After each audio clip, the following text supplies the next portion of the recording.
What is happening out there, Roto Scouts baseball fans? Welcome to a Thursday show, gang. Good to see everybody. Another overcast, rainy kind of day here in the New York area. Just been a dreary week. A lot of indoors action. Not that we're not normally doing a lot of indoors action around here anyway, but just one of those weeks where it's like, can't even walk to the store because it's just pouring rain out. It's not actively coming down today, but we've got more weather concerns tonight in the Angels at Yankees game that we'll have to deal with. But just one of those weeks, you know? A little housebound, feel a little cooped up. Love to get out, take the dog for a nice long stroll. But anyway, it's good to see everybody here. Trey's in the chat lamenting the Freddie Peralta start. Lone Wolf, good to see Lone Wolf here. Cujo's here. Cujo a little bit late today. What happened? 325. Looks like those other guys were early. 310, 321. Those guys were just in here hanging out like some weirdos, huh? Trey says, I don't get the Solar move. Don't have enough this year with the injury. Should have punted and moved on for next year. Talking about the Braves. Need more pitching. Obviously, you know, it's one of those years where the hitting just didn't come together, but love their lineup in general. Losing Acuna took the top off the season, basically. But, no Ozzy Albies hurt, like, the ability to, kind of go for it anyway. So, yeah, I kind of agree with that. I don't dislike the Soler move, though. I think putting him at the top of that lineup is interesting. Fistula Poop, what's going on? Yo. Good to see you. Andy Melman. Anthony Taylor's here. So we've got a tiny little slate to talk our way through today. Just 5 games up. Short little pitching board. Not a lot of directions to turn, but, some decent options. I'd say it's mostly decent or bad pitchers going. Kyle Gibson's all right. Kevin Gausman's all right. Facing Baltimore's not a great spot. Nestor's all right. In a good spot against L.A. Brian Woo's pretty good, but I'm always going to come with a healthy dose of skepticism about Brian Woo's ability to finish a game until he gives me a little bit more consistency in that department. We were worried about that the last time out, and he came out and I think he went 7 for the first time in his career. So obviously that wasn't impactful the last time, but he's burnt us a few times. So it's just a little gun shy there, but definitely a very good pitcher in a very good spot at the top of the board. Looking at the runs, 8.5 run total here in the New York game. It's the Angels, it's the Yankees. Roth has it yellow-orange. His first 3 words of his blurb are, "It will rain." It's basically a matter of whether or not they play through it. It seems like they're going to have to play through it. It doesn't seem like there's going to be a window where it gets fully clear, but he seems to think that they're going to be able to play in whatever rain is coming. So take that for what it's worth. I feel like it's one that definitely warrants some eyeballs as we get up to lock. Fortunately, it's the first game, so we should have a pretty fair idea of what's going to go on. It's Tyler Anderson, lefty on the hill for the Angels, and Nestor Cortez going for the Yanks, another lefty. Pushing mostly offensive upside on the Yankee side, 5.19 implied total for the Yanks. Just a 3.43 implied total for the Angels, pretty low-end team, and Nestor good enough to get through that Angel squad, find a few strikeouts along the way. The ballpark obviously doesn't necessarily work in his favor, but I like the Nestor side of that equation. Orioles and the Blue Jays, Kevin Gausman pushing a 4.51 implied total in the direction of the Orioles. Bats, Dean Kramer on the other side looking pretty similar, 4.58 implied total going towards, I did that the wrong way around, 4.51 implied total going to the Blue Jays, 4.58 going to the Orioles on that side. So fairly even game on the Vegas line, 9-run total overall for the game, and you can see how close they've got it. Kevin Gausman on track record and on extended career, the much better of these two pitchers. This year, it's been a little bit more difficult to trust. He's had some really rough spots. He's had some very average games.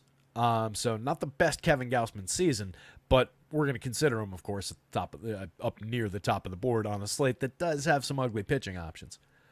The Rays with Shane Baz pushing a 4.16 implied total toward the Cards. Cards are flashing a little bit of power upside against. He's just got some home runs in the track record so far. But, an effective young pitcher overall who does have some strikeout potential. I definitely think we'll give him a look. And then a 3.93 implied total for the Rays facing Kyle Gibson. Solid veteran pitcher, mostly around league average. Pitcher I typically say I'm not a huge fan, but we can go there from time to time, and I think this might be one of those times against a pretty gettable Rays lineup that definitely has some strikeouts. Just a 3.11 implied total, reflecting both the low-end quality of the Tigers lineup and the high-end quality of Brian Wu on the mound. Like I said, did manage 7 innings, 5 hits, so to 26 hitters, struck out 6, walked none, gave up no runs in his most recent start. That was against the Phillies. Obviously, there's more upside than that against the Tigers, so high-end starter just has a long mix of short starts this season and starts that he came out of after suffering a minor injury or feeling a little bit sore or whatever it is. So that's a lingering concern, and it will be. But there's no reason to expect him on the surface on this side of lock to come out of the game early or anything like that. So 6-7 innings should be on the board. Great matchup, like Brian Wu. Alex Faedo is opening for the Tigers. Not sure who's playing for bulk relief. It's going to be 2 innings of Faedo. Definitely looks like a day we can consider some Mariners bats. Whatever comes out of that Tigers bullpen is not going to be threatening. 4.49 implied total for Seattle. Low-end squad that we don't get to a lot for DFS upside, but they've got some thumpers like Cal Raleigh, who homered again last night in that lineup. By the way, we had the Santander double dong as our call. Schwarber hit 3 home runs. I believe he was the call from the Phillies in the home run column. And I think I used Kyle Raleigh from the Mariners. I'm not totally sure. But the home run picks had a good day yesterday. Phillies and the Diamondbacks to round things out. Pretty beefy total there. The biggest on the board at 10 runs. It's Jordan Montgomery, who is just having an awful season. Completely lost it so far this year. And not much time to reclaim it at this point. 4.92 implied total for the Phils. And then the Diamondbacks, the highest implied total on the board at 5.19, just slightly outpacing the Yankees. They're going up against Colby Allard, who is very, very gettable here. So some bats in the late night hammer in that one. Let's see what popped up over here. That's nothing important. Underdog back on the screen. All right, no lineups. We've got lineups for the first 2 games, and then not beyond that yet. So again, Brian Wu, top of the board on talent, on matchup. I think that's totally correct and believable here. He is very, very good. Limited walks, good strikeout pitcher. Not an absolute, flamethrower, not an absolute blow him away type strikeout pitcher, but more than enough to find a few bonus Ks against this Detroit team. 9,400, 9,000, fairly priced. Difficult to reach by comparison to the rest of the slate on FanDuel, like Nestor against LA for $8,000. Gibson and Gausman are closer, but both of those veterans being cheaper. Gibson in a comparably good matchup. Definitely draws the eye a little bit, but it's not like you're saving a ton with those two. It's Nestor that really is on FanDuel especially. Actually, on both, because he's 1,100 less on the DraftKings slate, but you also get Gibby at 7,900 over there. That's the one where it's going to be interesting. It's going to really depend on what bats we're trying to get to, what fits together with what, as to whether or not we can reach to the Woo shelf. But I'd very much like to have him in my lineup if I can get there. 9,000, I think he's just a clear-cut SP1 on DraftKings. Having both Cortez and Gibson at 7,900 over there is very valuable. You could just spend your day mixing and matching those 4 pitchers and have a pretty good chunk of the upside of the pitching slate. That said, it's most likely not going to fully come down that way, and that's where most of the ownership's probably going to be. So including at least these 3 guys, and probably not the bottom guys, I think is important for mixing it up. But having Dean Kramer against Toronto at 81 doesn't feel correct when these 2 guys are at 79, and Tyler Anderson in the Bronx against the Yankees at 85 when these guys are at 79. Again, doesn't feel completely correct. So I think this is the top-end mixer of pitchers, but these guys are also should be spread, and these guys will be probably lower owned. Let's check what that ownership looks like real quick. At the bottom of the board, Faedo's a hard no against even against Seattle. He's only going to be in there for again, 2 innings, and he's not priced like that. If he was 4,000 on the DraftKings slate, maybe we could argue it out a little bit about some strikeout potential over 2 innings, but he's not, so it doesn't really matter. Montgomery just seems like a target right now for Phillies bats. Really hasn't shown us anything at all, and historically was always a better real-life pitcher than a DFS pitcher. It's just he's not even a good real-life pitcher at this point.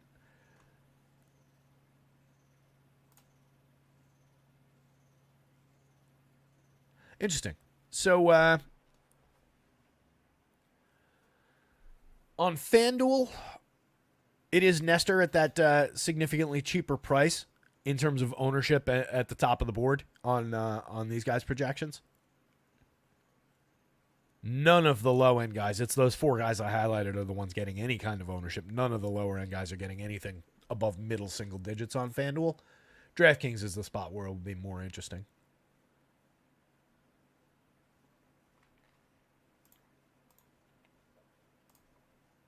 Oofa. That is big. All right, so yeah, both $7,900 pitchers are getting a ton of ownership, and then the guy at the top of the board is getting a ton of ownership. It's those 3 guys in a tier, all at basically the same numbers up at the top. And then the other 4 guys that I highlighted between 10 and 20%. So it's a little bit less dramatic, but if you're making a pivot into shares of Kramer, Baz, or Anderson, you are picking up a little bit of under ownership or leverage, however you want to put it. The top 3 pitchers are owned to the extreme, all 3 of them. So I do think it makes sense building out a bunch of lineups.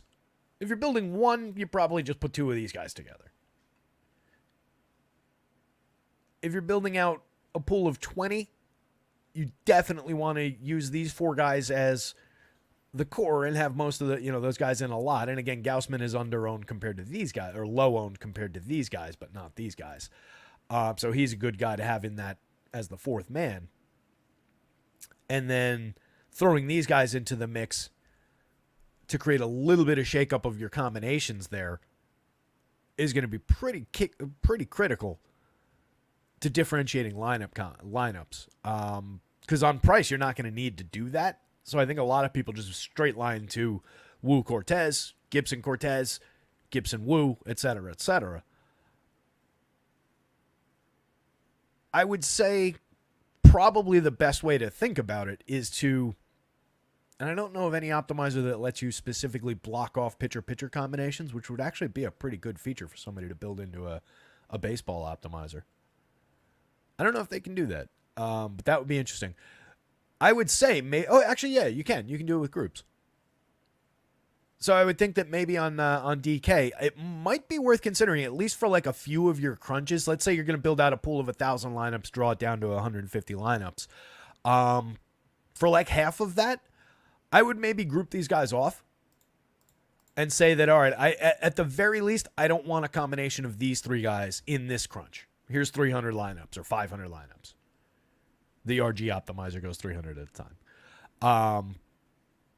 So let me do, all right, here's 2 that don't let these 3 guys get paired together. And that gets you away from so much of the public popularity that their individual numbers aren't concerning anymore because you're just putting them together with these guys. People will do that, but it'll be way, way fewer people. So you'll immediately be in competition with fewer lineups. Then you run some crunches that do let these guys get combined together. You don't want to exclude those lineups entirely. They are the 3 best options on the slate. But you're immediately creating a big pool of differentiated combinations just by doing that. So your sorting process, your sims, whatever you do, will be drawing from a pool that's already kind of offset, and then it'll give you the best lineups out of that pool, presumably, as long as your process is good. So I think there's some value in doing that today, more so than a lot of days, just given how dramatic that ownership on those 3 guys is. I think we dive into the game by game. That's all I have to say about pitching. Tyler Anderson, a 1.84 ERA on the road this year. Trey, let me tell you how much I care about ERA and road splits. Give him every one of those starts against this Yankees lineup in Yankee Stadium and tell me what that ERA looks like on the road after after those starts. Not to be dismissive about your comment. It is, it's a results-based number. I will definitely favor some of these Yankees bats, but I am pulling it up. That's why I'm speaking slowly here. So on the road, 58 and 2/3 innings this year, 1.84 ERA versus a 3.97 in 77 innings at home. He's given up 5 home runs on the road versus 11 at home. 245 WOBA versus a 322. He has a 5.0 xFIP at home and a 4.57 on the road. So right there, that kind of just defies that 1.84 ERA. There's a 4.5 xFIP on the road. You're going to ride that number a lot more when he's coming into Yankee Stadium to face the Bombers. He's got a 20% strikeout rate and 9.1% walk rate, so he doesn't really have K upside. He doesn't really he gives up way too many free passes. So when the Yankees do hit their home run or a couple home runs, it's more likely than not that people will be on base. So it doesn't look like a great spot to me. Fortunately, he's in this first game here. So overall for the season, 135 and 2/3 innings, 22 starts, a 3.05 ERA, but a 4.81 xFIP. That's an important difference.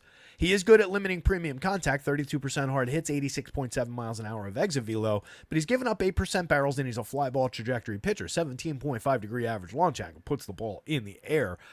Just 2.87% home runs, but again, not pitching every day in Yankee Stadium. Yankee Stadium, you loft the ball into the air with a little bit of juice behind it, and even though he's good at inducing weak and medium contact, there's a number of guys in the Yankees lineup that are amazing at, even against a pitcher like that, generating power and generating premium contact. So I think where the rubber meets the road, it definitely favors the Yankees in this situation. Vegas agrees with that. They're the number 2 team on the board. That said, Anderson is definitely in that mix of pitchers. He was the bottom guy in that group, but he was the third out of those 3 guys that I was saying strongly you have to have mixers of in your DraftKings combinations. On FanDuel for $9,000, I don't think I need any shares of Tyler Anderson in Yankee Stadium. He gets a little bit of a strikeout bump, maybe, from some guys like Stanton in the heart of the lineup at 30%, like Jazz at 25.1, even Judgy 24.3. But look at all these good walk rates that go with some of those numbers. So I mean, it's a really challenging spot for Tyler Anderson. I know that the surface level numbers have been decent this year, but under the covers, he's not really as good as he's been. You could say the same about Nestor. Nestor's fine, but he's not really good. He's a 4 starter, a 3-4 starter. 4.16 ERA, a 4.16 xFIP matches it exactly. 10.6% swinging strikes, 25.8% CSW. That's where Anderson is notably interesting, is the 12% swinging strike rate. Generates a lot of swings and finds some strikes, but doesn't put hitters away. So he's capable of generating whiffs, but not actually significant in the strikeout department. You can see Nestor throws fewer strikes overall by 2 percentage points, or a percentage point and a half, and generates fewer swinging strikes, but he strikes out more than 4 percentage points more hitters. 129 and 2/3 for Nestor in 23 starts, giving up a moderate amount of power and home runs. Definitely 44.4% hard hits is way over the line. 90.2 miles an hour of exit velos over the line. 8.9% barrels is aggressive. 22.5 degree average launch. He is another very significant fly ball pitcher. So totally believable at 3.72. And honestly, with this, it could easily be above 4.5. So some problematic home run downside for Nestor, but it hasn't completely destroyed him. Hasn't really, this is bad, but it's not awful. It's not ugly. 4 is usually the line that I use for ugly. But it is pushing some power in the direction of some of these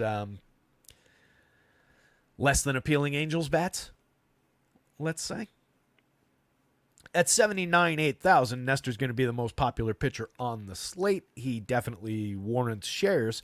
But what I will say is, given who it is, the nature of this pitcher, the ballpark, the rain, all those different things, probably warrants an undercut. He's pushing like 50% popularity on DraftKings. significant number on FanDuel. So I have no issues with saying that Nestor's a pretty good undercut candidate today. But he's also an excellent buy at 7,900, 8,000. That's why he's going to be so popular. That's why he's going to be a reasonable undercut candidate.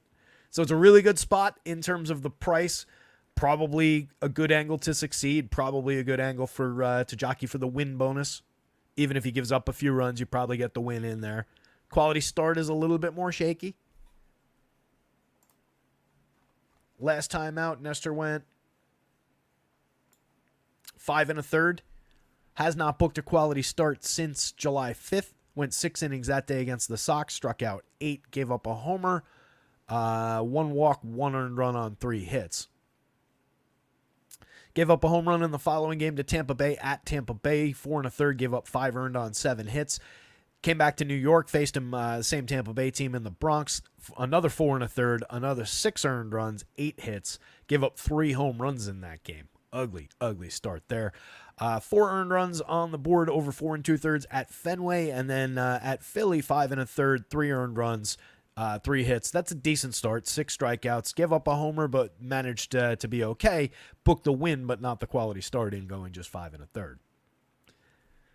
He's all right. I don't think he deserves necessarily to be 50% owned outside of the price. Anderson, just looking at the game log, did have a 10 strikeout game, but that came against the Athletics 2 starts ago. Went 7, earned 3 earned runs, struck out 10, 1 home run allowed. Also struck out 10 against the Cubbies at Wrigley over 8 innings of shutout baseball. 3 hits, no runs. Those 2 outliers and an 8 strikeout game. So 1, 2, 3, 4, 5. Out of his last 5 starts, he does have an 8 strikeout game and 2 10 strikeout games. The other ones are a 4 and a 3. Before that, he had 2 straight 2 strikeout games. Had not cracked more than 5 since May 6th going back into that. Or no, excuse me, April 30th going back in time prior to that stretch. So definitely did hit a little bit of an uptick in Ks recently. Maybe that plays here a little bit, but again, 9,000 on FanDuel is a hard no. 8,500 just makes him a mixer, but he's going to be lower owned than most of the other pitchers that are at all playable on this slate. So yes, he's in play, not because of the road ERA, but he's in the mix. Looking at the bats, I almost changed it before we talked about the bats, which is the more important part of this game. On the Angels side, Nolan Schanuel, 3,400, 2,800, has gotten himself up to respectability. Again, we've talked about it a number of times already. 249, 343, 369. As long as he's getting on base, which is what they want out of him. It's a back control, draw some walks, get yourself to first base kind of a player, correlated scoring type guy. He's doing that now. 343 on base, a 103 WRC+. He's managed 11 home runs. He is left-handed, so he can take a shot at the short porch and right. Lefty-lefty matchup. I know we looked at this like just yesterday or the day before, but I forget. Yeah, lefty-lefty has been rough. 192, 286, 308, a 115 ISO, a 69 WRC+. So maybe not the ideal guy to have leading off for them today, but he is fairly low strikeout overall, draws some walks, so he could play a little bit into Nestor's contact, but Nestor might get him with a K to start the game. Zach Neto, I believe did he hit 2 home runs yesterday? He had a big day anyway. 16 home runs, 20 stolen bases on the season, a 197 ISO, 118 WRC+. Definitely their top priority bat right now.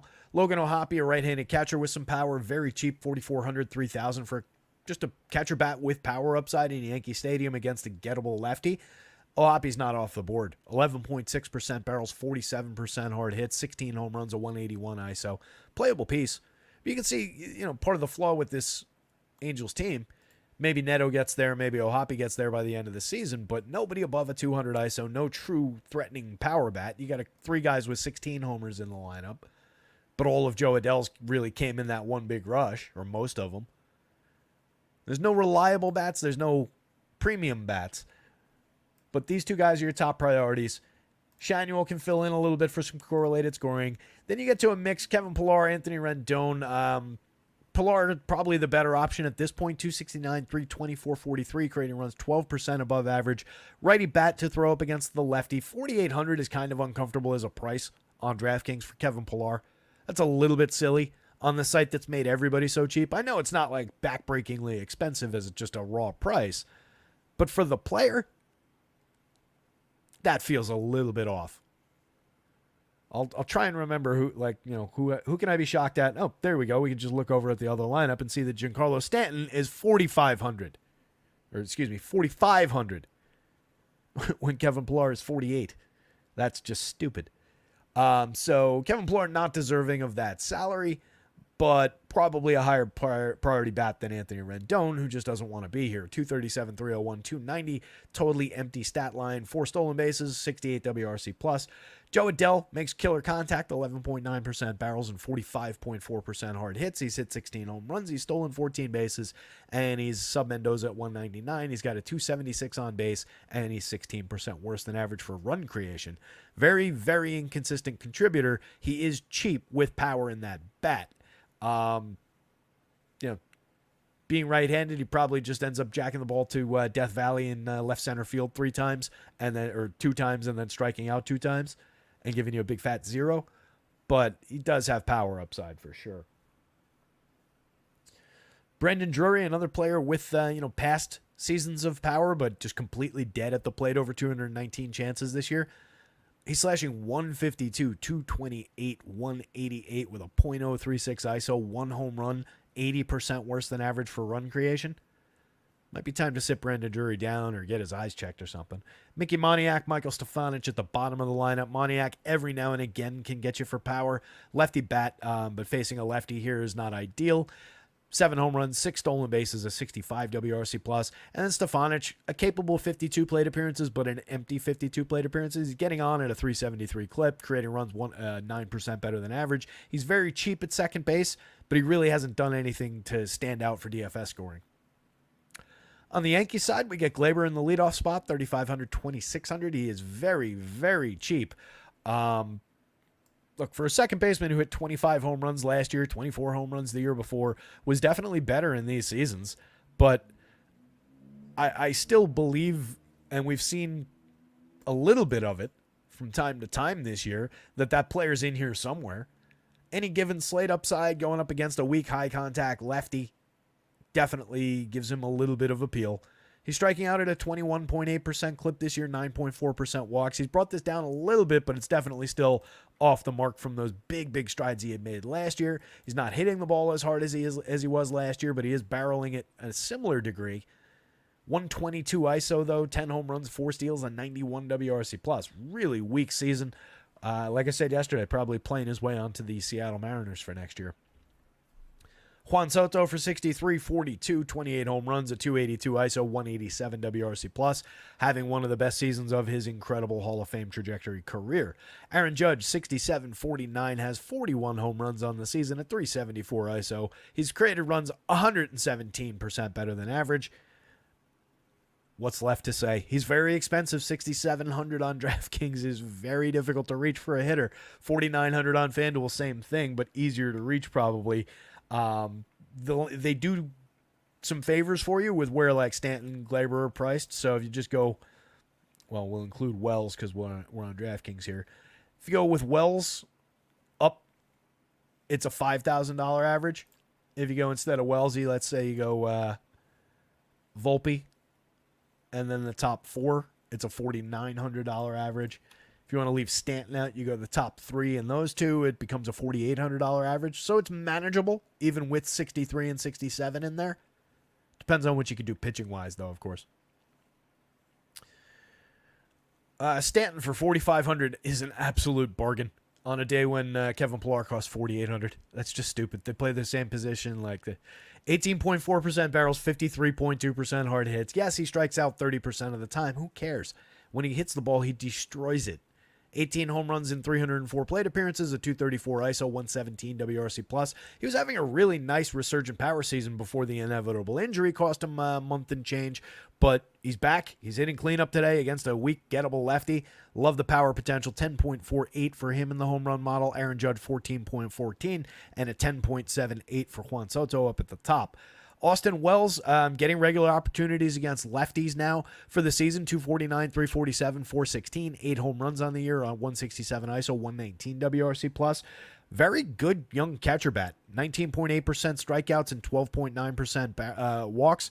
A decent barrel rate. Has power from the left side. Can definitely take advantage of the short porch and right. Interesting enough bat. Volpe for 36-31, having another one of his little Volpe surges. 11 home runs, 20 steals, 101 WRC plus. Not at all consistent, but capable enough and still very cheap. 3,600, 3,100. You can buy some talent upside there for sure for that discount. Jazz for 51-33, holding down a great third base so far for New York. Also has outfield eligibility on DraftKings. Add second base to that mix, which is ideal on FanDuel. If you're skipping Glaber, you can easily plug Jazz in there. You pick up the lefty bat with the 10.4% barrels, 17 home runs and 24 stolen bases, 250, 323, 425, 107 WRC plus. It's not an outrageously good season, but the counting stats are good. That's a good DFS season, if nothing else. And lefty bat, again, with some power upside. Definitely an opportunity to take advantage. LeMahieu, mix and match caliber player, 192, 273, 265. Delivered a big game the other day, but by and large has had a lost season. And Alex Verdugo pretty dead at the bottom of the lineup, especially lefty-lefty. It is Yankees bats. Nestor, Anderson, Angels bats. You can make a pretty good argument that the Angels rank out above Tyler Anderson, but I won't do that because I think Tyler Anderson is a pitcher that you need to play today if you're building a bunch of lineups on DraftKings, not on FanDuel.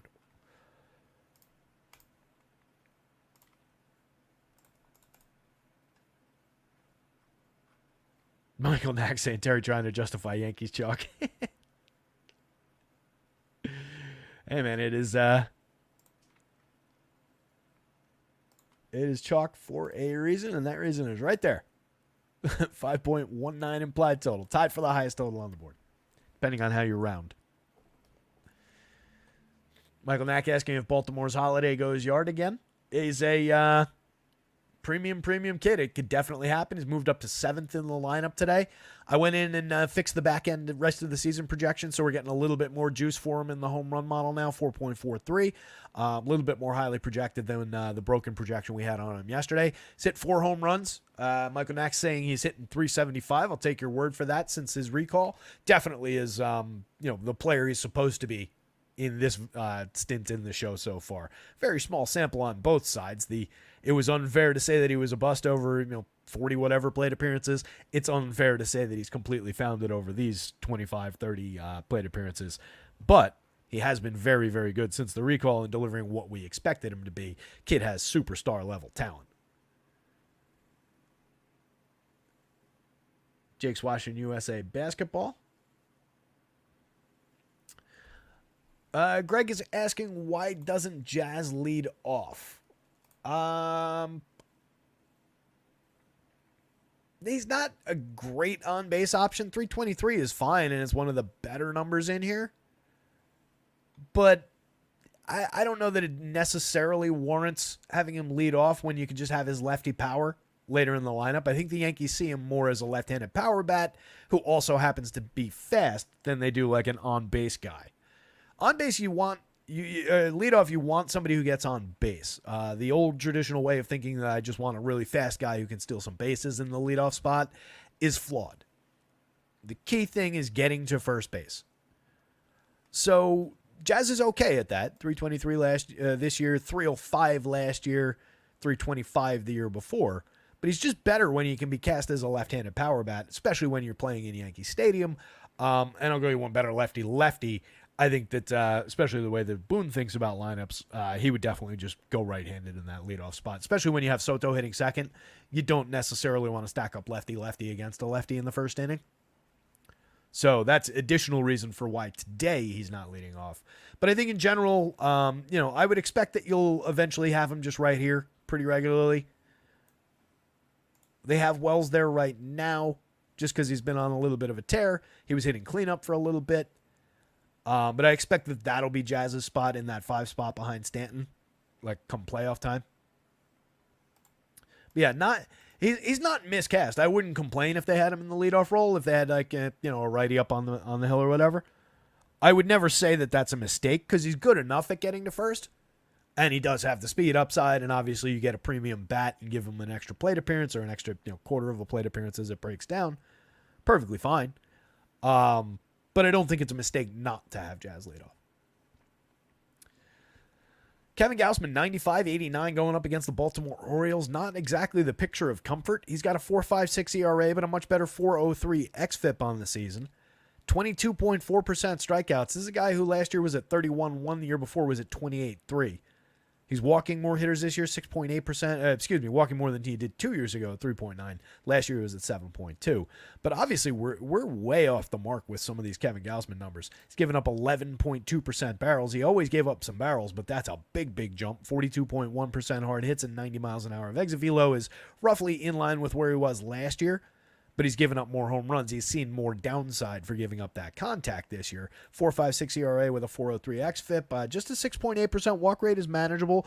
This is, an average-ish kind of a strikeout rate. He's not terrible. It's just he's more of an average pitcher this season. Last time out, faced the Yankees. Fairly comparable opponent. That was in Yankee Stadium. Went 4 2/3, 4 earned runs on 8 hits, 2 strikeouts, 3 walks, 2 home runs allowed.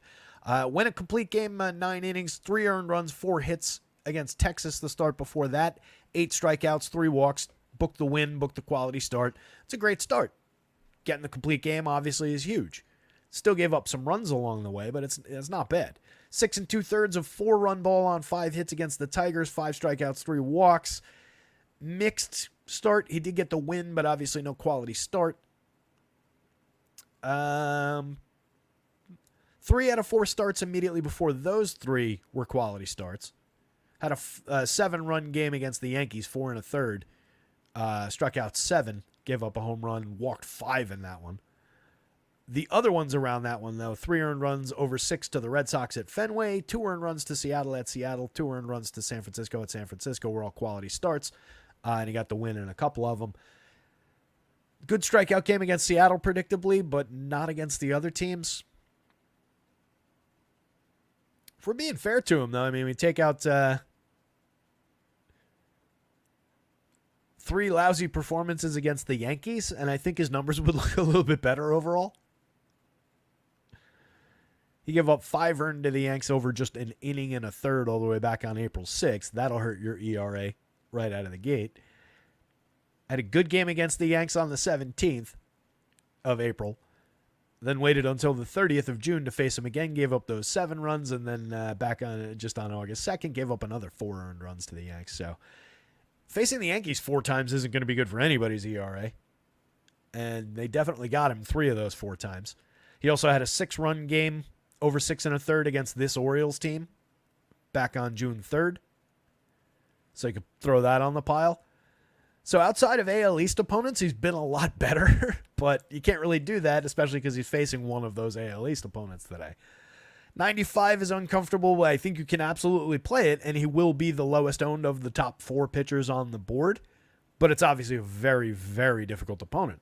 89 on FanDuel, it's the exact same thing. You can roll those dice, he'll be lower owned than the guys who rank above him on the board. It's these 3 guys. He'll be the lowest owned out of that tier, by a significant margin. Especially on DraftKings, I'm talking about like 20 percentage points per RG's projections anyway. But I think that's merited, given the opponent, given the lack of quality through this season. Dean Kramer on the other side, 81-79, has a 21.7% strikeout rate over 15 starts, 80 innings. Last time out went 5 innings, gave up 4 earned to Cleveland, struck out just 2, walked 2, had a much better outing against San Diego the start before that. Well, much better as a stretch because he gave up 4 runs, but only 1 of them was earned, so I'm not exactly sure what happened there. Maybe some of that Baltimore defense burnt him like it burnt poor Trevor Rogers last night. That sucked. Rogers was so close to being able to pull off that value start. But yeah, Kramer, so just 1 of those runs was earned on 7 hits, and he struck out 7 against the Pods, which is a pretty low strikeout team. Strikeouts tend to come and go. He's got a pair of 10 strikeout games in this season. He's got an 8 strikeout game, but he's also got a number of 2, 3, 4 strikeout games. So it amounts to 21.7 overall, and he's facing a Blue Jays team that has an exactly identical 21.7% strikeout rate. But like we've talked about a lot, most of their key bats or a low strikeout, and then they've got an extreme low strikeout, high contact guy like Ernie Clement in the lineup. This average is pushed up by a 38.3 from Joey Loperfido over just 141 rookie plate appearances. Leo Jimenez at 30% in just 80 opportunities, and Addison Barger in just 91 opportunities. So this is deceptively a little bit high. I mean, those guys are in the lineup, obviously, but those are very small sample numbers for a handful of rookie hitters. So I think it's a little higher than what the true number is, and the bats you're actually worried about are very low strikeout.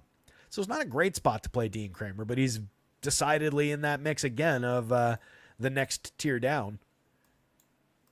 Baz, Kramer, and Anderson all warrant shares today on that DraftKings slate, just in combination with these guys. And again, if you weren't here at the very beginning, I would run at least a few crunches with groups that tell it that you can't have a pairing of any of these three guys together, just so you get some dispersion through those four guys in combination with those three guys. That will help alleviate some of the pressure of the extreme high ownership on these three. So Kramer's in that mix. Do I want him just in a vacuum? No. Do I want him on FanDuel? Probably not, but that's a very manageable price. The Blue Jays are not a great opponent to face, but they're a little bit less threatening, but they are at a 4.5 run total. A little bit less threatening, I think, than, say, the Orioles, the Yankees, the Phillies. But it's not a good spot. Colton Cowser at the top of the Orioles lineup for 44.31. Definitely can get invested in some of that. 202 ISO on the season. His creator runs 21% better than average. He's going up against a veteran righty, but one who has given up a absolute ton of power and premium contact this year and seems to be really struggling with that at 11.2% barrels. So big upside for Cowser for power. 5.60 might be a little bit under in the home run model, given what Gausman's done. There's just a long track record of Gausman being a little bit better than that for premium contact. So is what it is, but love the upside for Cowser from the leadoff spot, and he is not expensive on either site. Anthony Santander, two home runs last night, coming back with a 9.77 in the model today. 34 on the season, a 292 ISO. Has been a great power bat over the last handful of years and is probably having his best season. Expensive but affordable and highly, highly justifiable. Probably your second highest priority bat in this lineup, but there's a lot of good bats here. Gunnar is a superstar, 12.6% barrels, 56% hard hits, 287, 374, 557, a 269 ISO, 29 home runs, 14 steals, creating runs 61% better than average. Absolute stud. 42,300 for Ryan O'Hearn with first base eligibility on DraftKings, first and outfield on FanDuel. Shockingly affordable on both sites. Regular cleanup bat when he's in the lineup, 356 plate appearances. He's got 12 home runs. His creator runs 25% better than average. He's got a 182 ISO. Strikes out just 13.2% of the time this year. That's down 9 points from last year.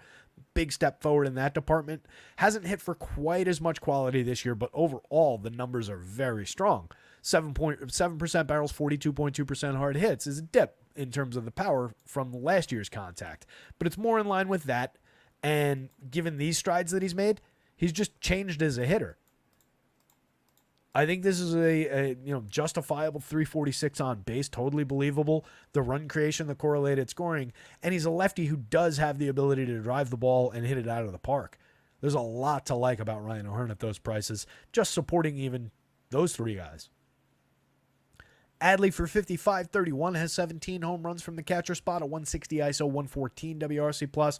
Tremendous buy at the position. He's not cheap on DraftKings, but he's very, very playable where you have to play catchers. On FanDuel for just 31, call him a first baseman if you don't want Mountcastle. Play him in tandem with Mountcastle. You can get all three of these guys in a lineup on FanDuel.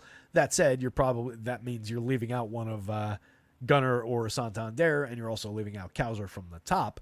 But you got to make a sacrifice somewhere. This is a 9-man lineup. It's a 7-man lineup with two bolt-ons at the bottom.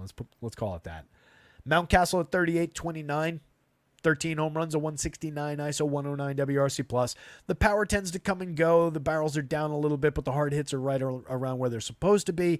Definitely some premium right-handed upside there for 3,800, 2,900 at first base. I can grab some shares of that, and he will be lower owned than most of the other hitters in this lineup. Jackson Holiday, we talked about him a minute ago, but tremendous contact profile so far, even with those ugly first handful of plate appearances, and has been tearing the cover off the ball since getting called back up. 4 home runs, 224 ISO. Have a feeling the kid doesn't want to get sent back down, or definitely wants to break camp with the team next year, play in the playoffs with the team if they make it. If they make it, they're definitely making it. So I think Holiday's here to stay at this point. 3,200, 2,700. Get him while he's cheap. It's going to be a $5,000 player before you know it on DraftKings. It's going to be $3,500 before you know it on FanDuel. Ced Mullins, 37-28 is just cheap for a former 30-30 guy. 11 home runs, 19 steals in, kind of a lost season. Counting stats are still good, but 217, 274, 383 is way off the mark. 85 WRC plus. 95 WRC plus for Ramon Urias at the bottom of the lineup. Over 201 plate appearances this year. Just 5 home runs, a 132 ISO. But is kind of sneaky for a little bit of premium contact power from the bottom of the lineup. We've seen some home runs from him for a cheap price over time. 24 at third base is fine for value. Positioning's not ideal on DraftKings. You can slot him in at second on FanDuel for 25. That's got a little bit more value. He's also got third and first base over there. But you're probably primed to play him at second base if you go to him at all. It's mostly just an option for like an abundance of Orioles stacks, but he's definitely in the mix. And it's another player that people will not go to. 2 years ago, over 445 plate appearances, 248, 305, 414, 166 ISO, 16 home runs. Again, nobody's idea of a star, but that's a capable enough bat that nobody will be using. He only strikes out 17.9% of the time in the 200 plate appearances this year. Capable. Not great. Capable. The Blue Jays side, there's upside here too. Despite their underperformances this year, going up against Dean Kramer, I can't be convinced that he's not gettable. He's given up a 10.5% barrel, 4.06% home runs. Nothing special about those hard hitter exit velo numbers in either direction. They're not overly great. They're not overly terrible. 4.39 ERA, a 4.43 xFIP on the season. Limited strike thrower. For all the contact that this Blue Jays team makes, especially with guys like Spencer Harwitz in the lineup from the left side, I think you can get there. And they're cheap. Like, really cheap. It's a good value team today.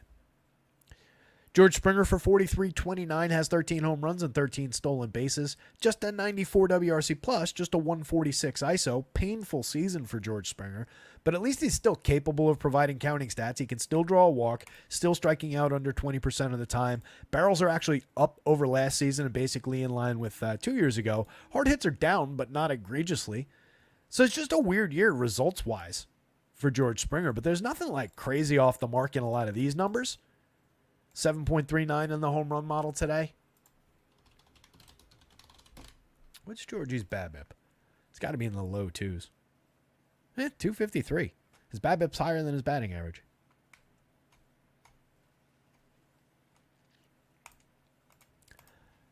I would have expected lower. Anyway, he's very cheap for the player that we know George Springer is or was. So against Dean Kramer, if I'm going to Blue Jays, I'm absolutely a buyer on George Springer up at the top, and getting him at those prices has a little bit of appeal, like, to draw you to the Blue Jays on a short slate. Dalton Varsho at 32-28, hitting second today, 13 home runs, 10 steals, 194 ISO, and everything else kind of sucks around the edges. Even his contact isn't good. 5.7% barrels, 32.1% hard hits, strikes out 27% of the time, but he does have a little bit of left-handed power. The ability to hit the occasional home run against a bad righty or a medium righty. Vladdy Guerrero is one of the best hitters in baseball, enough said. Spencer Harwitz for 33-26 is slashing 276, 367, 400, has a 119 WRC plus. Not a big-time power bat. I actually might have considered going like Harwitz in the leadoff spot against Kramer. Go like Harwitz.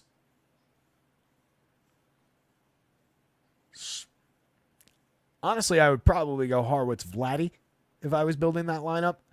And then Varsho maybe 3, Springer 4. Or you could even argue Varsho 3, Loperfido 4, go lefty-lefty 3-4, and Springer 5. I don't think this is the ideal configuration of this lineup. Harwitz is really good at getting on base. and Springer not so much. Again, on-base percentage in the leadoff spot is really the important thing.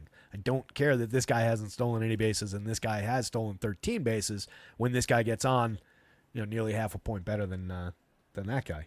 So, strange way to put the lineup together. And the other thing is that Horwitz doesn't really have power. So this is another case of what I think they're trying to do here is 1-2, one of these guys gets on, Vladdy clears the bases, and Horwitz resets the table for the bottom of the lineup. But that, to me, still is not really an ideal way to utilize this hitter. But I do like the bat, second base eligible on both sites, 3,300, 2,600. Pair him with Vladdy. Those are 1-2 for me. And then it's probably Springer, and then you can pick around the edges on the other guys. But I really like the third and fourth hitter in this lineup. Alejandro Kirk, mix and match quality. Catcher, 251, 313, 347, and 86 WRC+. Plus. Not that much power. 304 ISO. He does make decent contact, 7.9% barrels and 42.4% hard hits this season. And he strikes out just at a 13.5% clip. So, on the idea of frequent contact and frequent quality contact, Kirk is not bad, but his DFS output is pretty limited. He needs somebody to get on base and probably be in scoring position when he hits a well-struck single or maybe doubles because the guy's coming around and they try and get him at home, so he stretches it to a double. But that's the kind of hitter that you get from Alejandro Kirk more often than not. Lo Perfido, 2,400, 2,500, 141 rough plate appearances in the show this year. When he was called up to the Astros from AAA, it was, I want to say early May, might have been late April. He was leading the minor leagues and I think leading all of baseball with 10 home runs at that point. And he's hit 2 in the show so far. And he got traded to the Blue Jays. 38.3% strikeouts, 117 ISO, a 79 WRC+. Plus. He is supposed to be a capable left-handed power bat, though. So if you're going to Blue Jays, maybe a mix-and-match option in the outfield for 24-25. He's not at all expensive. Ernie Clement, I mentioned the absurdly low strikeout and walk rates, 6.6 and 2.6%. Leads to a lot of contact, a lot of base hits. But just a 294 on base. He should have a better on base than that given all the contact he makes. 271, 294, 411, 6 homers, 8 steals, 96 WRC+. Plus. Has the ability to be a more valuable contributor than that. Right now he's just a piece. You can mix and match him into third base or shortstop on DraftKings for 25. Second base is where I would play him on FanDuel at 26, but I'd much rather have Spencer Horwitz, and I'm not putting Horwitz at first all that frequently. Well, I guess that's not terrible. You could go first, third, second, and still have my util spot. So, like, if you went Springer in the outfield, Vladdy at third, Horwitz at first, and then Ernie at second, still gives me the upside to play them with a team with a premium shortstop. Like, let's say we were looking to put them together with the team on the other side. That's actually a good way to consider it if you wanted to do that, right? Gives you two outfield spots left, shortstop, so you can go 1, 2, 3 right there. And then the util spot, you can get whoever you want. Obviously, we're on price. Actually, not all that challenged. What's our... It's $2,900 a piece on FanDuel. For those guys, it's $11,900 total there. And then if you want to go those guys, and let's say... I'll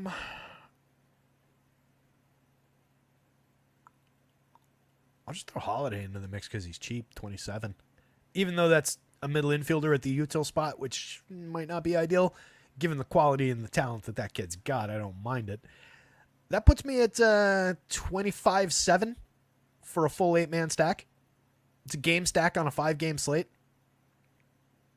So that leaves me a fair amount of money to pay for one of those pitchers. Right? Does that work with... Yeah. No, that's 100 over with Woo. I didn't do the math in my head. So if instead of Holiday, say you go to Ramon Urias and wrap it around, now you can pay for that game stack with Woo. Not a bad way to do it. On DraftKings, same thing applies. It's second base Horwitz, third base Ernie, first base Vladdy, and then I would probably 3-man that side of it and 5-man the Orioles side, but that's the more expensive way to do it. You could get cheaper by 5-manning the Blue Jays side of it. But I think it's probably doable on DraftKings as well. Let's do that. We'll 5-man this side. So we'll say Springer, and we'll take Kirk to get the catcher out of it. And then if we want to go top 3, outfield, right? Yeah, outfield, short. 43 apiece, 34-6. That's high, right?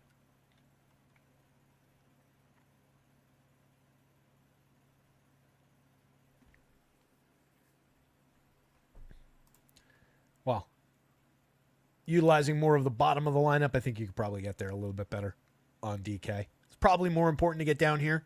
FanDuel did you some favors up at the top a little bit. Working further down the Blue Jays lineup, after that little sidebar, Addison Barger and Leo Jimenez just kind of skippable at the bottom of the lineup. They're mix and match, very young players, so haven't really found their footing in the show. That said, they're very cheap, but you're probably not blocking off the other guys at the same positions. So mix and match quality at the bottom of the lineup. The real opportunities for the Blue Jays are primarily from 1 through 4, but you do have at least 3 playable pieces there. Not a bad consideration. This one goes Orioles bats, Kevin Gausman, Blue Jays bats, Dean Kramer. I think. You know what? I might go bats. I love treating this like it actually matters. Like it's crucial. People are hanging on this and keeping track. How did he rank it? Yeah, let's do that. We'll go Orioles, Blue Jays, and then Gausman, and then Kramer. But again, both pitchers in that group, and both pitchers going to be lower owned compared to these guys. So they're both easily on the board for shares. The Rays, the Cards. Let's see if we got lineups in. Do I not have labs open? I don't. Hit the like and the subscribe. I didn't mention that at the top of the show. Appreciate everybody hanging out on a Thursday. We do have lineups here. Make sure you're checking out our pals over at acemind.io. All your sim and optimization needs taken care of over there. Did not quite get up to speed on football for preseason football projections for today, unfortunately. I know I said there was a chance yesterday, but we just didn't get there. But we'll get on the ball with that soon. And football season itself right around the corner. Anybody done a season-long draft yet? We're just into keeper season for ours now. I got to figure out who I'm going to keep, but our draft is like a couple weeks away. Football season always sneaks up on me. This year I was a little bit more on top of it because I was watching that Giants off-season Hard Knocks series that they did. So that put me just in the Hard Knocks zone, and then it was just like, the new one, the Bears one is starting up now. Training camp is going. So I'm a little bit more dialed in. Usually I'm like a week into preseason, I'm like, oh shit, football started. So Kyle Gibson, drawing a absolute ton of popularity. 9,100 on FanDuel is a pretty high price. Another pitcher with a 21.5% strikeout rate, 4.04 ERA, and a 4.05 xFIP are fine, but a 9.3% walk rate is pretty elevated. It's just kind of the slate we're dealing with. All of these guys are kind of in that realm of just, low averages, strikeout, a little bit elevated in the walk department. 7,900 is a lot better of a price to pay for Gibby on the DraftKings slate, but that's what's making him and Nestor so popular over there. Again, you're dealing with basically half the field is going to be on one of those 3 guys in all your lineups. He's capable enough against a Rays team that has a 25.2% strikeout rate on the season. Last time out, he faced the Cubs, similar opponent in terms of right-handed strikeouts. Went 7, struck out 7, but gave up a home run, gave up a walk, 4 earned runs on 5 hits. 5 innings against the Nats, he struck out 0. That's kind of concerning. 2 earned runs on 6 hits, 3 walks. Obviously no quality start. Took the loss, and again, no strikeouts. That's a blip. 6 strikeouts the game before that against Atlanta. 3 against the Cubs in a home start before that.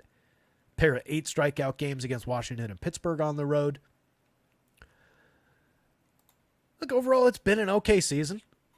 If you don't expect too much from Kyle Gibson, you don't get disappointed that much. Last year, 192 innings in 33 starts, 19.5% strikeouts, 4.73 ERA with a 4.13 xFIP. The year before that, 20.1% Ks, 5.05 ERA, but a 3.94 xFIP over 31 starts.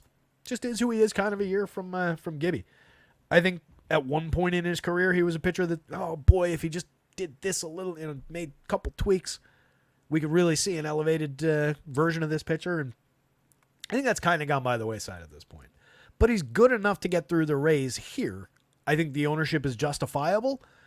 But I also think that given the nature of the slate, just like I said with Nestor, an undercut is probably justifiable. Take 25% of Kyle Gibson instead of 40%, 45%. Same thing with Nestor. And then just spread those other shares among that next tier of guys. They're going to have to come from somewhere anyway, so take it out of these guys. Shane Baz on the other side, 76.85. He's one of those guys in that mix of play these guys as well. Pitchers on that next tier. Arguably, in a very limited sample, some of the best results on the slate. A 115.48 mark might be the highest by Stuff Plus. I think it's the highest we've had so far on this slate.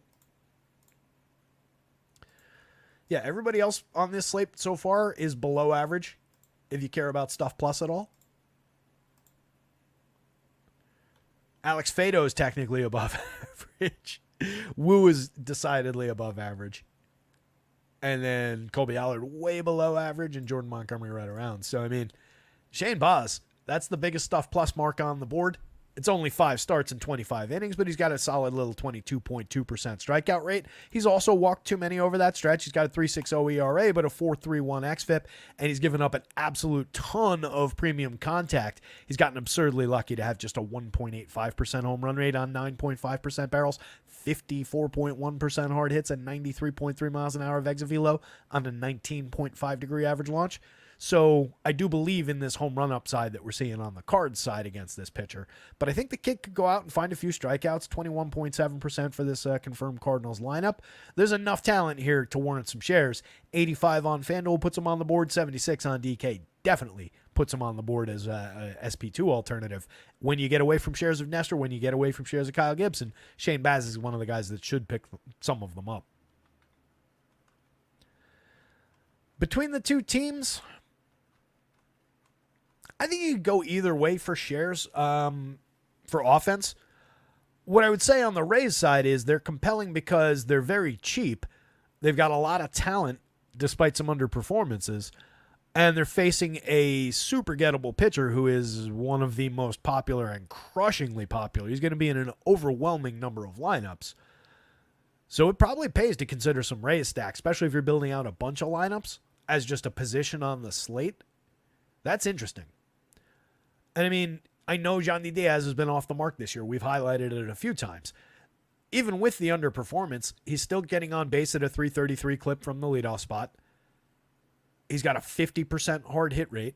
He strikes out just 15.5% of the time against a pitcher who doesn't really strike that many hitters out, or, a little better than 1 in 5. He's got a 131 ISO, but he was in the 200s last year. He's still creating runs 14% better than average, still draws walks at a decent clip, 7.8%, was at 10.8% last year. So we know the ability is there. Great option for 3,900, 2,800 across sites to start off a cheap stack.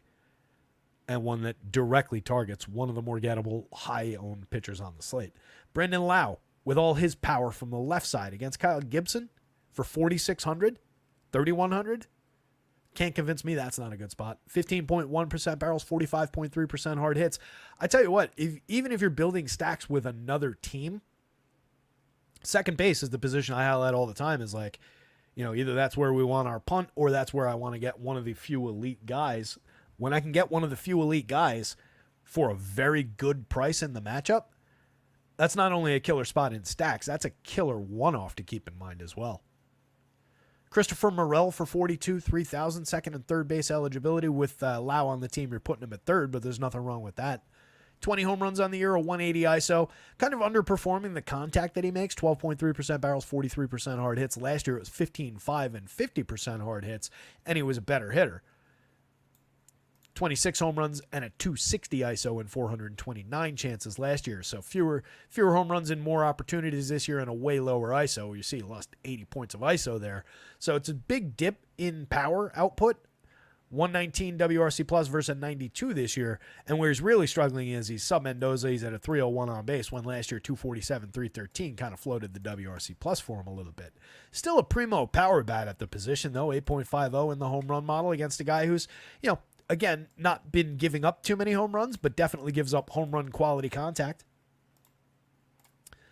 Josh Lowe for 38.29. I used him as a one-off yesterday in the outfield in a expensive stack where I just needed to default and get cheap with a guy who's 2,900 hitting cleanup on FanDuel, 3,800 hitting cleanup from the left side on the DraftKings slate.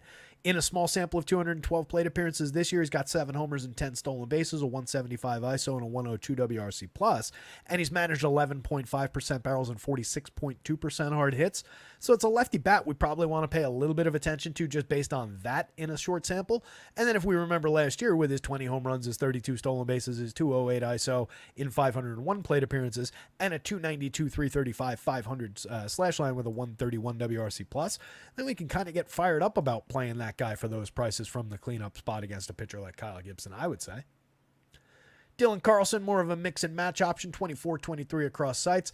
Nothing to write home about so far this year. Last year was pretty weak, over 255 opportunities with 5 home runs and 3 steals.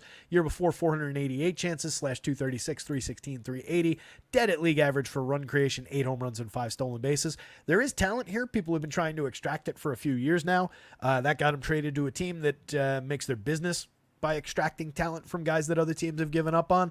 So I do think there's maybe some upside to come from Dylan Carlson, but it's been slow arriving so far. 24-23 is a mix and match part in your outfield. Ben Rortvedt, 2,500 on both sides. Mix and match quality catcher, 3 home runs, a .091 ISO, but a 105 WRC plus. A little bit of correlated scoring ability, but more a backup catcher with weak contact than anything else. Johnny DeLuca, 23-26, 3 home runs, 8 steals, pretty limited in the outfield, over 215 plate appearances. Taylor Walls, just 148, 275, 183, just a .035 ISO and a 45 WRC plus. Pretty low-end option from the bottom of the lineup. Had that one little surge last year where he was really good for like a month, and then it's been pretty bad otherwise. Also lost his partner. We no longer have Taylor Walls and Isaac Paredes meaning Walls in Spanish, on the same team. Curtis Mead, 2,600, 2,400. A lot of ability there. 245, 297, 300 over 119 plate appearances. 1 home run and 2 steals, 76 WRC plus. Mix and match. Fills a decent role at second base if you're not playing Brandon Lau or Chris Morel there for some reason. But second base option in this lineup, and also the third base option in this lineup on FanDuel. Second third base option in this lineup on DraftKings. You could probably do better. Cardinal side, showing a little bit of power, but Shane Baz not going to be nearly as popular as Kyle Gibson. That's why I kind of like the opportunity to roster the Rays and just draw down a little bit against that popularity of Gibson, more than I like the Cards bats. But they are showing realistic power upside. What concerns me is that idea that you get, all right, they hit a 2-run home run against Baz, but then did nothing else kind of a day. So that upside is on the board, but they're an okay team. They've got 5 decent run creators at the top of the lineup, and then they kind of trail off, but there's some power lurking down lineup. Mason Wynn for 45-29, just another shortstop, 9 home runs, 10 stolen bases, 438 plate appearances, a 111 WRC plus. He's good, better real-life player, doesn't really stand out for DFS purposes, but can provide some correlated scoring. If you're building a bunch of stacks of cards, you definitely have some Mason Wynn in there, and he's not expensive. For the quality season, they did an admirable job of keeping him at a pretty reachable price. Alec Burleson for 42-28 has 19 home runs, a 185 ISO, a 117 WRC plus, 278, 313, 463, 7.2% barrels and 40.6% hard hits, just a 12.4% strikeout rate and a 4.5% walk rate means that all of these hard hits, there's a lot of frequently well-struck balls there. 19 home runs is on the upside of believability, but it's not completely crazy. 185 ISO shows the nature of the actual hitter that he is. But that's a very good left-handed bat, and he's having a good year for just 42-28. I will remind you that this is a slate on which Kevin Pillar costs $4,800. So the idea that I can have Alec Burleson, who is outperforming Kevin Pillar in every single way possible, for 600 less is appealing. Wilson Contreras, 53-33, their most expensive player by a pretty far stretch. He's been very good this year. 13 home runs, a 213 ISO. He crushes the ball. He's one of my favorite catchers in the league. Should he be that offset from some of his Cardinals teammates based on the performance this season? Probably not. They have to make somebody expensive, I guess, and it's going to be Contreras because of the year he's having. 11.3% barrels and a lot of hard hits. Again, the ISO is very strong. The 142 WRC plus is obviously tremendous, but it's not an outrageous number of home runs. It's not an outrageously good slash line outside of the 377 on base. So you buy a lot of correlated scoring with some home run upside, 10.58 in the home run model. Again, one of my favorite catchers in the league, and he's not expensive in a vacuum compared to the entire slate. It's just weird that he's that offset in this lineup. Nolan Arenado for 41-27, slashing 268, 320, 389, up to a 102 WRC plus. I'm proud of him for that, but just a 122 ISO, just 11 home runs, and very, very weak contact on the season. 3.1% barrels, 29.5% hard hits, dramatically down even from diminished numbers the last 2 years. And we've talked about his swing by those new swing tracking metrics. He's got one of the worst swings in baseball between the length of the swing and the speed of the speed of the swing. I've heard. No offense to any of our Swedish viewers out there. I love the nation of Sweden. I figure you guys can take it, though. Sweden not taking a lot of shots. It was more a Swedish chef reference anyway. Blame Jim Henson. Blame the Muppets if you're offended, Sweden. So, Arenado, again, the swing length and the swing speed don't combine well together, and that's where a lot of that premium contact went. He's still playable if you're going to the Cards. He's very cheap at third base, and you don't necessarily want to skip him all that often. But it's been a rough year, and we're probably not getting it back anytime soon. 39-28 for Brendan Donovan, a mix and match quality player. 37.7% hard hits. He provides some correlated scoring with a 104 WRC plus, but doesn't do anything exceptionally well. Fills multiple positions on both sides. Goldschmidt, 9.8% barrels and 48.2% hard hits, making a lot better contact than his pal Arenado is. 17 home runs, but just a 90 WRC plus out of Goldie. We're getting a better power bat this year, but 228, 288 on the front end of the slash line is weak. So there's a lot of bad in with the, somewhat decent for both of those veterans. Like Arenado, you could point to the 14.2% strikeout rate and say that even though the contact is not great, at least it's frequent, supporting the 268, 320. Rough year for both those players, though. Lars Nootbaar, 7 home runs, 5 steals, and 250 opportunities. Hits the ball extremely hard. 8.9% barrels, 48.8% hard hits. Similar barrel rate last year, lower hard hit rate year before in a smaller sample, pretty high end. Probably underperforming a little bit in terms of the counting stat output, but a good mix and match player from the left side against Shane Baz.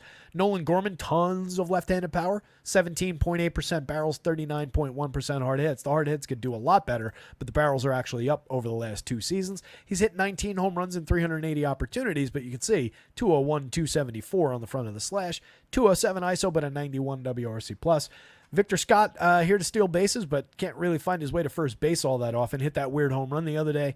Over 75 Major League plate appearances this year, slashing .087, 133, 174 with a .087 ISO, and has been 115% worse than average grading runs. 115% worse than average grading runs. He's very cheap. At this point, he should probably just step into a pitch like Roger Dorn and get to first base and steal. But he's not been really good at getting to first, so it really saps his value.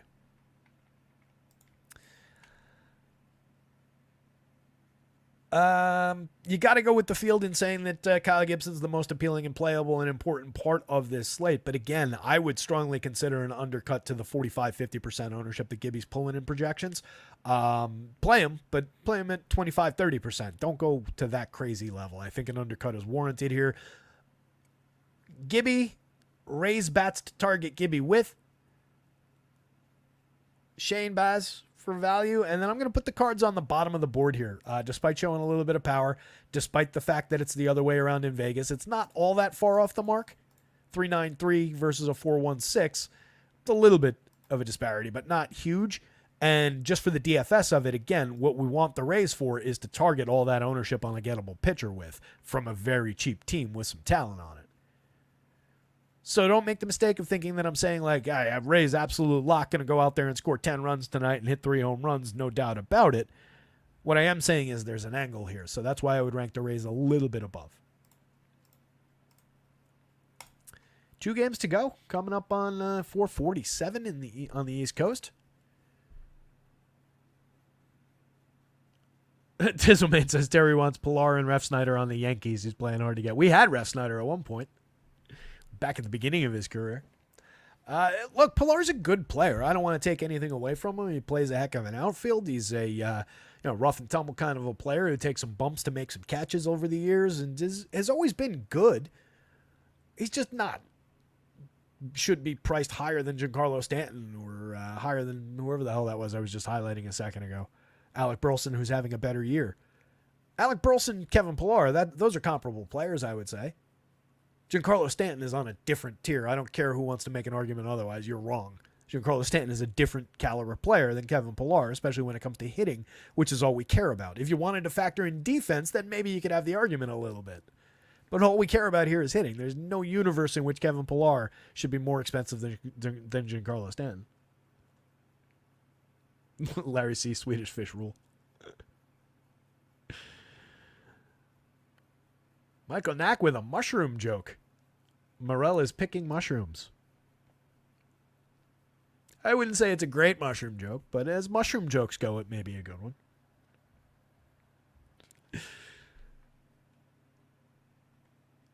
Ray smell like ass. Terry bringing confusion.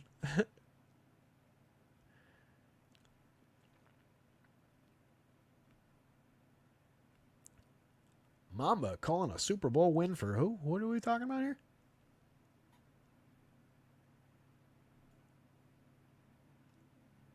Who are we guaranteeing that Super Bowl for, Mamba? I'm trying to find it. Ooh, 2 home runs for Schwarbs was plus 4,000 yesterday. Whew. Not bad. You hit that, Mamba? Did you actually play it? Pretty solid hit if you did. Sorry I couldn't get the SP2 right again, or I could have gotten you the 10% tip I promised if I won. I didn't even see that promise, buddy. We got a first place finish and stop this top 20 bullshit so I can get my man Terry his GOAT commission. Appreciate that. I think it's starting to rain in the New York area, by the way. Definitely got to keep an eye on that Angels-Yanks game. That's the concern there, is the rain. If you want kickback info, it's down in the description below the chat. Anything is appreciated. Hit the like button and the subscribe button. As stated earlier, we got a bunch of people here hanging out coming into the last couple of games. Obviously, we're just taking a casual stroll through this one with all the time on the short slate. See if we got the see if we got the lineups. Starting lineups. Both these games at 9:40, so there is a gap time-wise. You're going to have 7:05, 7:07, and 7:15 starts for the 3 games we've done, and then both these games go off at 9:40. So the early games will probably be close to winding down, and then the slate will change completely in results with those last 2 games. Alex Fado, nothing but a 2-inning opener here at best. I think I gave him an inning and a half just because I didn't want him to crack over 10 on the FanDuel scale, over 5 on the DraftKings scale even. 66 on DraftKings, that would be the only place to consider him if he was like 4,000. At 66, I don't think he's on the board at all. 23% strikeout rate over 53 and 2/3, 3 full starts and a lot of relief work. Does have a quality 104.39 and technically your third best guy on the board by Stuff Plus. 3.69 ERA with a 4.0 xFIP, generating a 14.8% swinging strike rate with a 23% strikeout rate. Not really giving up all that much in terms of premium contact and power. Maybe they should consider rolling him out for some full starts again. Maybe Fado's actually not terrible. But right now, I don't think you go to him for DFS purposes, and he's pushing some upside toward the Mariners, who, again, check in at a 4.49 implied total. So some respectability on the Mariners side for at least some home runs. Brian Wu is really the one we want to talk about. 9,000, 9,400. He's very expensive, but he's the top of the board for a reason. He's very good. 2.08 ERA with a 3.93 xFIP. That xFIP is high. It's revealing a little bit about the nature of the ERA, but I feel like it might be a little bit unfairly high. Woo last year, over 87 2/3. 4.21 ERA, 4.26 xFIP. Maybe it's more realistic. He's definitely not going to be in the low twos if you gave him a full season of starts. I don't know that he's in the 4 range, though. Like, if you give him a full season, we'd probably settle in 3.5s, somewhere around there. So not crazy off the mark, but maybe a little high. 2.6% walk rate, just 18.4% strikeouts in his 60 2/3. Last year, he was at 25.1% strikeouts as a rookie. He's lost a little bit of swinging strikes so far this year, 12.5% down to 9.8% overall on the season. Last time out, he struck out 6. That ties his, his season high was 7, all the way back on May 21st against the Yankees. He struck out 6 2 times. He had a couple of just odd 1 strikeout games in there. Some of them came in those short starts. Again, he's had a 4-inning game this year, a 3-inning game, a 3 1/3 inning game, and a 4-inning game. Multiple times he came out with just like, oh, my leg hurts, my arm hurts. I don't feel like pitching. I've given up 4 runs on 9 hits to the Angels over 3 1/3, and I want to come out of the game. But there's a lot of talent here. And he's going up against the Tigers team that could feed him some strikeout upside. 25.8% strikeout rate for this projected version of the lineup. And there's not much they can do to improve that. They can make it worse, but they really can't make it better. So Woo's got a tremendous opportunity. He's going to be very popular, and he is expensive, but he's justifiably very, very popular. So my favorite pitcher on the board is Woo, and the guy I'm most likely to want to pair with, somebody from this tier is Woo. This tier. So Woo Gausman, a little bit hard to reach, but Woo Baz, Woo Creamer, Woo Anderson. I wish I had a bunch more guys that I could say Woo them to. He'd be my primary guy to go to. And with these 2 guys outpacing him for ownership because of that price disparity, that makes him really interesting. He's going to be really popular just like those 2 guys, but I bet you both of those guys end up outpacing him for popularity, and they should not on talent and on matchup. If you want to go to the Tigers' bats, not really a good spot in my mind. Woo, in addition to just being very good, not issuing free passes, is also very, very good at limiting premium contact. 2.2% barrels, 33.9% hard hits, 87.7 miles an hour of exit velo, and a 1.71% home run rate over his 12 starts. Last year, it was a little bit worse in terms of the home runs in the results. He gave up a few on a few mistakes. But if you look at the full numbers, 33.3% hard hits is spectacular at inducing weak and medium contact. 87.4 miles an hour of exit velo is the same thing. That was while inducing a 12.5% swinging strike rate, again, as a rookie. So he is a standout talent. There's a lot of ability there, and there's a lot of ability to check any of the power that the Tigers might otherwise show, find some strikeouts along the way, and just really not put any of these guys on base. Matt Vierling and Colt Keith are probably your top 2 priority bats, and then we can hash it out from there. Vierling has 13 home runs. Keith has 11. Vierling has a 102 WRC+. Keith has a 97. Nobody on this. Justin Henry Malloy at 200 ISO now, over 171 plate appearances. Everybody else falls well short of being an appealing power bat.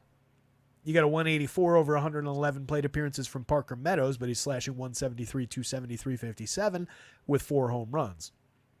So the 179 from Vierling is pretty appealing as one of their better power hitters. He's got a 601 in the home run model to lead the team today. Keith is probably a better power bat. He also hits from the left side, which is a little bit of a bump. 4.99 in the home run model for him. If I had updated him on the back end today, that might have gone up slightly based on how he's performed over the last 6 weeks or so, but not a huge difference. 36.27, he's very, very affordable at second base, but it's not ideal. Winfield Perez for 33.28 switch hitter, 246, 300, 392, and 94 WRC+, 9 homers, 9 steals. Mix and match quality, just another outfielder quality. Malloy does make good contact, 10.8% barrels, but just 34.4% hard hits. 8 home runs and 171 chances with the 200 ISO. Makes him one of their priority bats, but not a priority on the slate as a whole. Bly Madras at 21-24. We've looked at him a couple times. He's given us 47 interesting plate appearances with an absolute ton of premium contact so far. Little bit of supportable numbers. He was on the older side for the minor leagues, but there's support for the ability for, like, who he is right now at those prices is probably playable if you're stacking Tigers. You're not running to stack the Tigers against Brian Wu just because Bly Madras is in the lineup. Meadows at 24-25, kind of similar take from a lower-end performer so far. Dylan Dingler at 22-23 is at best a mix-and-match quality catcher. Zach McKinstry and Avi Baez are pretty firm nose at the bottom of the lineup. Infrequent counting stat contributors, both way sub-Mendoza, way sub-300 on base. 45% worse than average and 65% worse than average for run creation this year. So it's pretty bad at the bottom of the Tigers lineup. I don't think that statement should surprise anybody out there. On the Mariners side, you get Victor Robles off the top, 34-28, slashing 288, 370, 415 against a gettable enough Fado, and then whatever comes out of the pen for the Tigers. Like the upside for Robles to get on base and maybe steal another base. He's got 14 in 138 plate appearances. Most of those came in a stretch of like 50 plate appearances, but he's been really good for this team. 129 WRC plus, a little catalyst for their offense, and capable of hitting the ball a little bit hard. Randy Arozarena, 16 home runs, 16 steals, a 183 ISO, 114 WRC plus. Decent numbers and still good contact numbers, but not for him. He's got a long way to go to return to his former quality, but he is a very good player, a very good DFS asset, multi-category contributor for fantasy point scoring. 7.81 in the home run model. Last year in this spot, that probably would have been higher. 12.23 for Cal Raleigh, very high. 24 home runs on the year, a 223 ISO, 110 WRC plus. Doesn't make consistent contact, but murders the ball when he does make contact. One of the better home run hitting catchers in all of baseball. Definitely worth investing in. 4,700, 3,100 against this combination of pitchers that's going to come out for Detroit. You can see the upside for Cal Raleigh today. No doubt about it. Turner at 31-27 just has a good place in the lineup, has the ability to get on base and reset the table for these guys if Raleigh does homer. He's got a 111 ISO. He's more correlated scoring part. He's not at all expensive, but he's not really hitting the ball hard anymore. He still doesn't strike out a lot, 17.6% exactly the last 2 years. Drawing a little bit more walks, a few more walks this year to push that on base percentage. I think he knows that he needs to be a correlated scoring guy this year at this point in his career. Jorge Polanco, 41-27, maybe needs to realize something like that. He does have 10 home runs and 305 chances, but just a 132 ISO, 289 on base isn't doing him any favors, 83 WRC plus. Mix and match quality at second base, and do you really want Polanco, who's underperforming comparative to Justin Turner, for 1,000 more? Same price on FanDuel, different positions. That's a bit more of a close conversation. For 1,000 more on FanDuel, I don't see going, or on DraftKings. If you got both spots open, first and second, I would probably just grab Turner in my 3-man and then Polanco and save the money. Luke Raley at 37-29 has 13 home runs and 9 steals, a 190 ISO, a 103 WRC plus. Capable enough lefty bat. If you're building stacks of Mariners, you throw him in. If you're not, you don't worry about him. Mitch Haniger, not so good. Making very good contact, honestly. It just hasn't really resulted in much. 11 homers, a 142 ISO. That doesn't really match 10% barrel rate and 47.1% hard hits all that well. 207, 293, 350. He was never a consistent guy. He was always high strikeout, 28.7%. He's walking a little bit more this year, but it's not really giving him much of a push for on base or run creation. Mix and match guy in the outfield with a little bit of ability to hit home runs, and we're dealing more with the memory of Mitch Haniger being a good home run hitter. Been since 2021. He hit 39 home runs that year in 691 plate appearances. 253, 318, 485 at 232 ISO, a 120 WRC plus. Has not been the same hitter since, has been mostly injured, just made 247 plate appearances the next season. Went to San Francisco for another 229, then came back to Seattle this year. 11 home runs in 22, 6 home runs in 23, and 11 so far this year. Dylan Moore, also a mix and match caliber player. Fills infield spots, fills 4 spots on FanDuel for a fair price on both sites. 9 home runs, 20 steals, good for infrequent counting stats. Limited though, 205, 314, 392. Does have a 187 ISO and a 105 WRC plus. I prefer him to Josh Rojas, I'll give him that much. Rojas, pretty bad, 98 WRC plus, 6 homers, 6 steals. Not a lot of appeal there. plug him into a few lineups if you build a ton of Mariner stacks. Brian Wu, Mariners bats, maybe some dart throw Tigers bats. Just draw some bad shares against a very good pitcher and hope for the best, but it's not a really good spot. And then really no Tigers pitcher. So basically, it's no Tigers bats, no Tigers pitcher. For me, the Tigers aren't the same as the Rays. For one, I think Brian Wu is a significantly better pitcher than Kyle Gibson is.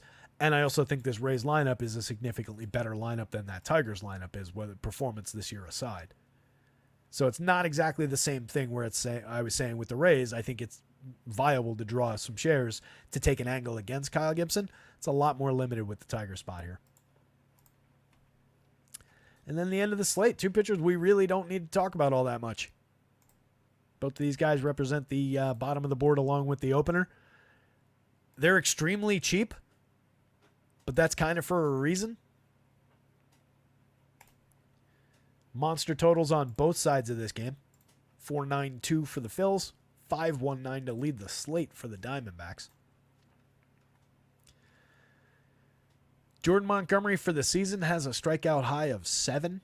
That happened twice. Gave up 3 earned runs in one of those games. Just 1 run unearned on 4 hits over 5 innings. That was against the White Sox back on June 16th. Might be his best start of the season. 4 starts back on the 27th of June. Montgomery faced the Twins, 2 2/3, 7 earned runs, 10 hits, struck out 1, walked 1, faced 20 hitters in 2 2/3. Total disaster. Missed about a month, came back on the 23rd, went 5 innings against KC, struck out 2, walked 1, just 1 earned on 3 hits, but not a quality start, not a good DFS start. 4 innings, faced 22 Nationals, gave up 6 earned runs, 9 hits, got obliterated in that one. 1 strikeout, 3 walks. Struck out 3, walked 2 against the Pirates in his most recent outing, went just 3 innings. Did that get rained on? I'm not sure if that got rained on. It doesn't look like he went a full outing in that one. This fan noise is driving me nuts. So, just a lot of concerns about Montgomery. He is, again, as I said at the beginning of the show, he was historically just a better real-life pitcher than a DFS guy, and even that is gone now. 6.37 ERA, a 4.77 xFIP, 14.6% strikeout rate. Last year was 21.4, the year before 21.8. That's not ideal, but at least it put him on the board with everybody else on this slate. 8.3% walks is too high. With the diminishment in strikeouts, he's actually got an 11% swinging strike rate that's in line at least with last year. 25.5 on the CSW is ugly. 41.1% hard hits. Not terrible in the exit velo or the barrels department. Not terrible in the home runs allowed department. Has just been overall bad. You can see a 1.5 difference in the xFIP, but that's still a really ugly xFIP. The whip at 1.66 is atrocious. Not a lot of reason to play $6,800, $6,900 Jordan Montgomery against an elite Phillies lineup. And then Colby Allard, just 1 start, 8 innings this season in the show. Let's see. The 1 start was 4 innings on the 28th against Cleveland. He struck out 1, didn't walk anybody, 3 earned runs on a homer, 6 hits. 4 innings of bulk relief against Seattle. Gave up a run on 2 hits, struck out 4, walked 2, but gave up a home run. In AAA this season, as a 26-year-old over 10 starts, 16 outings, 63 2/3. He's got a 20.2% strikeout rate, a 9.6% walk rate with a 5.23 ERA and a 5.08 xFIP. He did spike some decent years for strikeout numbers through the minors, but he's never found any kind of footing in the show. He threw 124 2/3 for Texas back in 2021. 32 outings, 17 starts. Had a 5.41 ERA with a 4.64 xFIP and a 19.5% strikeout rate with a 5.8% home run rate, while allowing a 2.09 home run per 9. For his career, do I not have that one? I don't.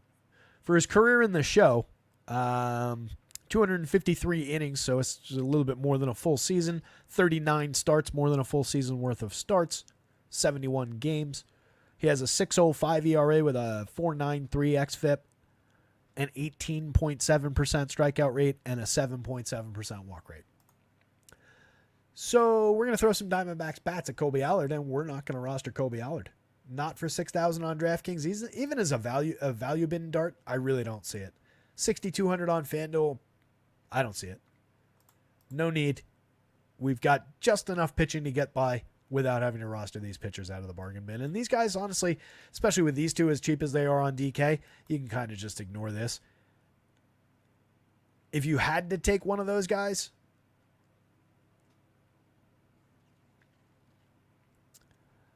I guess I'm taking Kobe Allard and hoping for the best, just for the $800 discount between him and Monty, him and Fado.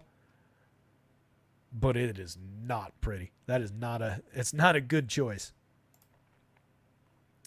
Don't think we have these lineups in. Doesn't look like. Phillies bats kind of obvious. Kyle Schwarber, the absolute masher at the top of the lineup, up to 27 home runs after his big day yesterday. 243 ISO, a 149 WRC plus. Premium power hitter, one of the best power bats in baseball. 14.1% barrels, 55.3% hard hits. Draws a killer walk rate.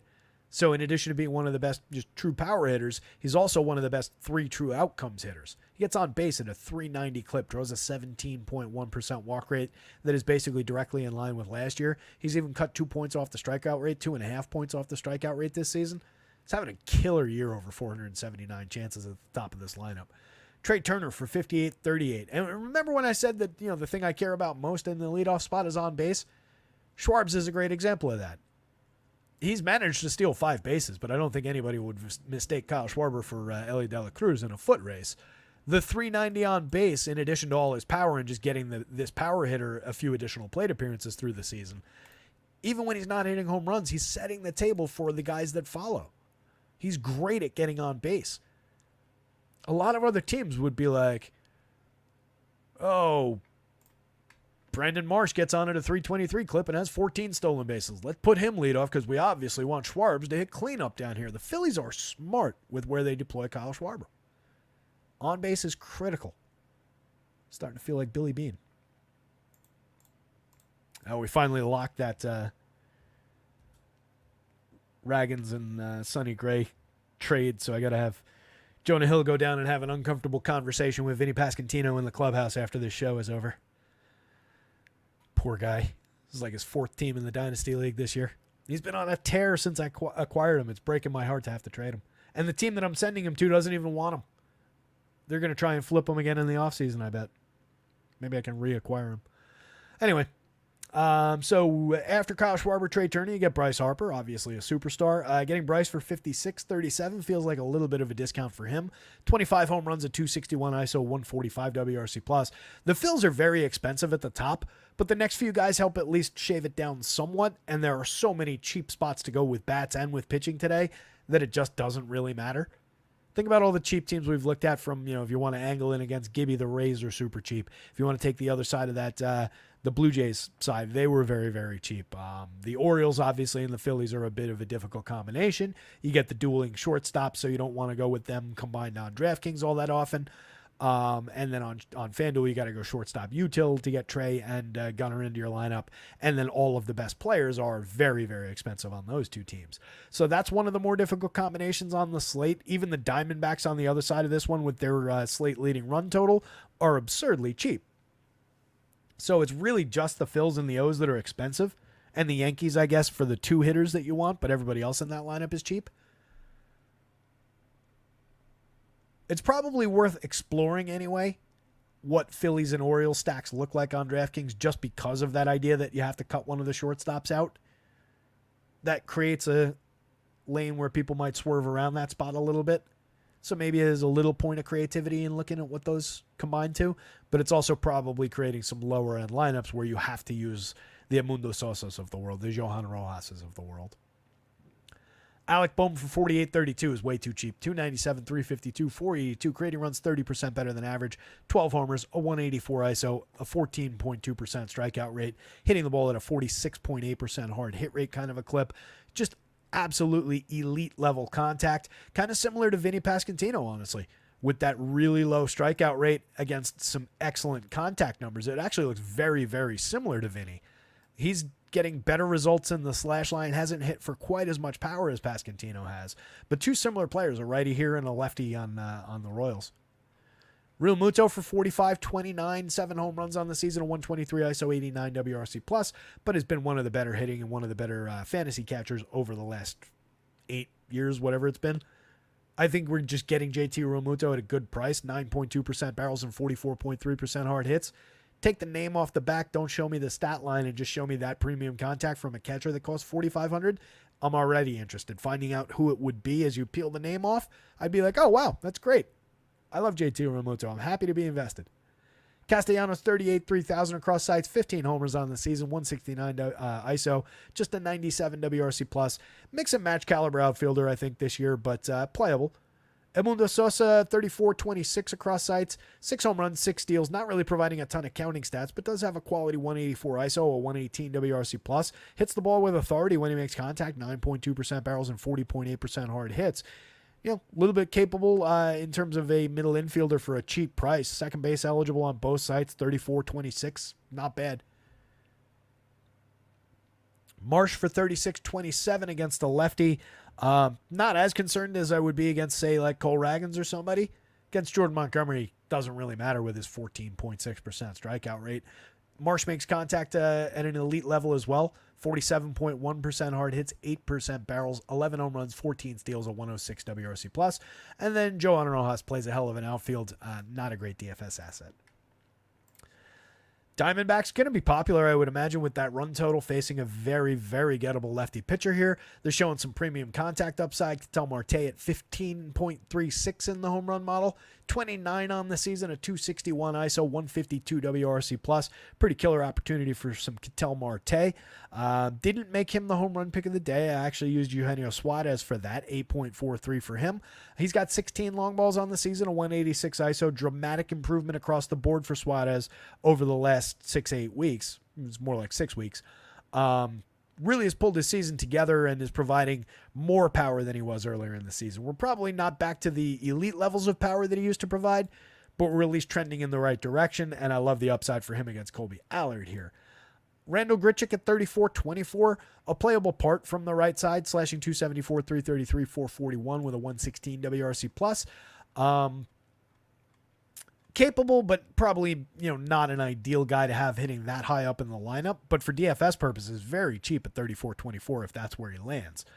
Lourdes Gurriel for 44, 3,000, 14 home runs, 95 WRC plus, an up and down kind of a season, but a guy who's more than capable of driving the ball over the wall or just coming through with a clutch double, providing a few RBIs, runs scored. So while we're a little bit diminished in some of these areas, most of these areas, honestly, across 441 plate appearances this year, the price has kind of gone down along with it. So I have no issues with taking shares of Gurriel against this pitcher with the run total that this team's going to have. My hope would be that maybe he falls by the wayside for some others who perceive it as a worse season than what I'm seeing it as. Josh Bell, 35-29, just very cheap, has 18 home runs, a 179 ISO, capable enough power bat against a guy like Allard. Again, Suarez for 38-32 is a great buy at third base. Home run pick of the day overall for the slate. I think I made Gurriel the team home run pick at 10.93, and then I used Suarez for the overall.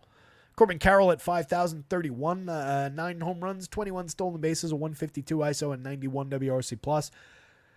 It looks a little bit better than it did at the absolute low point, but we are nowhere near the apex for Corbin Carroll here. And honestly, that price on DraftKings is not quite low enough.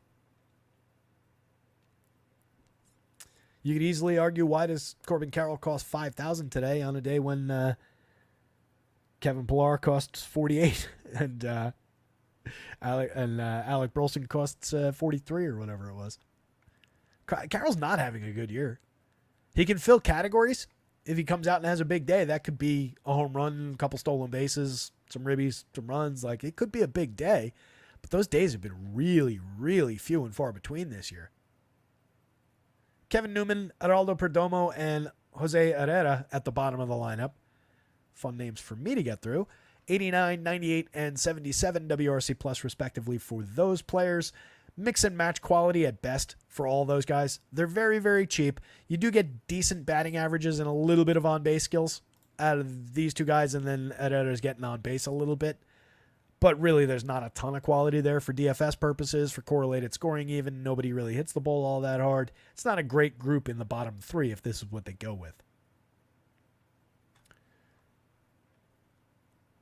I know Vegas sees this the other way around, but I kind of want to go Phillies above the D-backs. How did I do it on the website, though? It's something I never actually follow. Once we start talking about it, I rarely refer back to how they're actually ranked on the stacks board. Yeah, Phils. I have the Phillies number 1 today. That's right. So I think the Phils, with their undeniable talent, all that upside going up against Jordan Montgomery, even though Vegas has it slightly the other way around, I have the Phillies a little bit above the Diamondbacks. Part of that for me is the concern of like, all right, maybe the Diamondbacks score 5 runs today. Sure, maybe Vegas isn't wrong about that. But do I really get DFS quality out of these guys at the bottom of the lineup? So it shortens the lineup a little bit for our purposes. You can see in the true average, they're way off the mark compared to where they are against the Phillies if we're just straight line averaging those DFS projections. It's not exactly the best way to rank those stacks out for that kind of a board, though. The Diamondbacks do rank high. They're number 4 on the board behind the Phillies, Yankees, and Orioles for me, though, despite having that high run total. So that's how I try and play the balancing act between the projections and what the Vegas run totals look like so that we can provide like a pretty, hopefully, accurate picture of what this what's going to be on the slate. So long-winded way of saying Phillies above the Diamondbacks, but both teams very much in play, and really neither one of these pitchers is on the board at all. And that's your slate, gang. 518. Run through the pitchers one last time. Travis Wyndham just getting here. Hello, Trav. Rewind and hit the 2x speed and you'll be fine.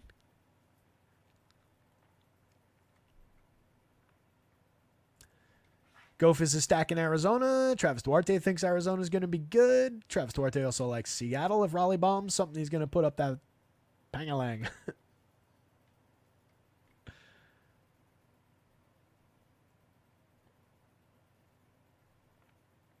There you go, Larry.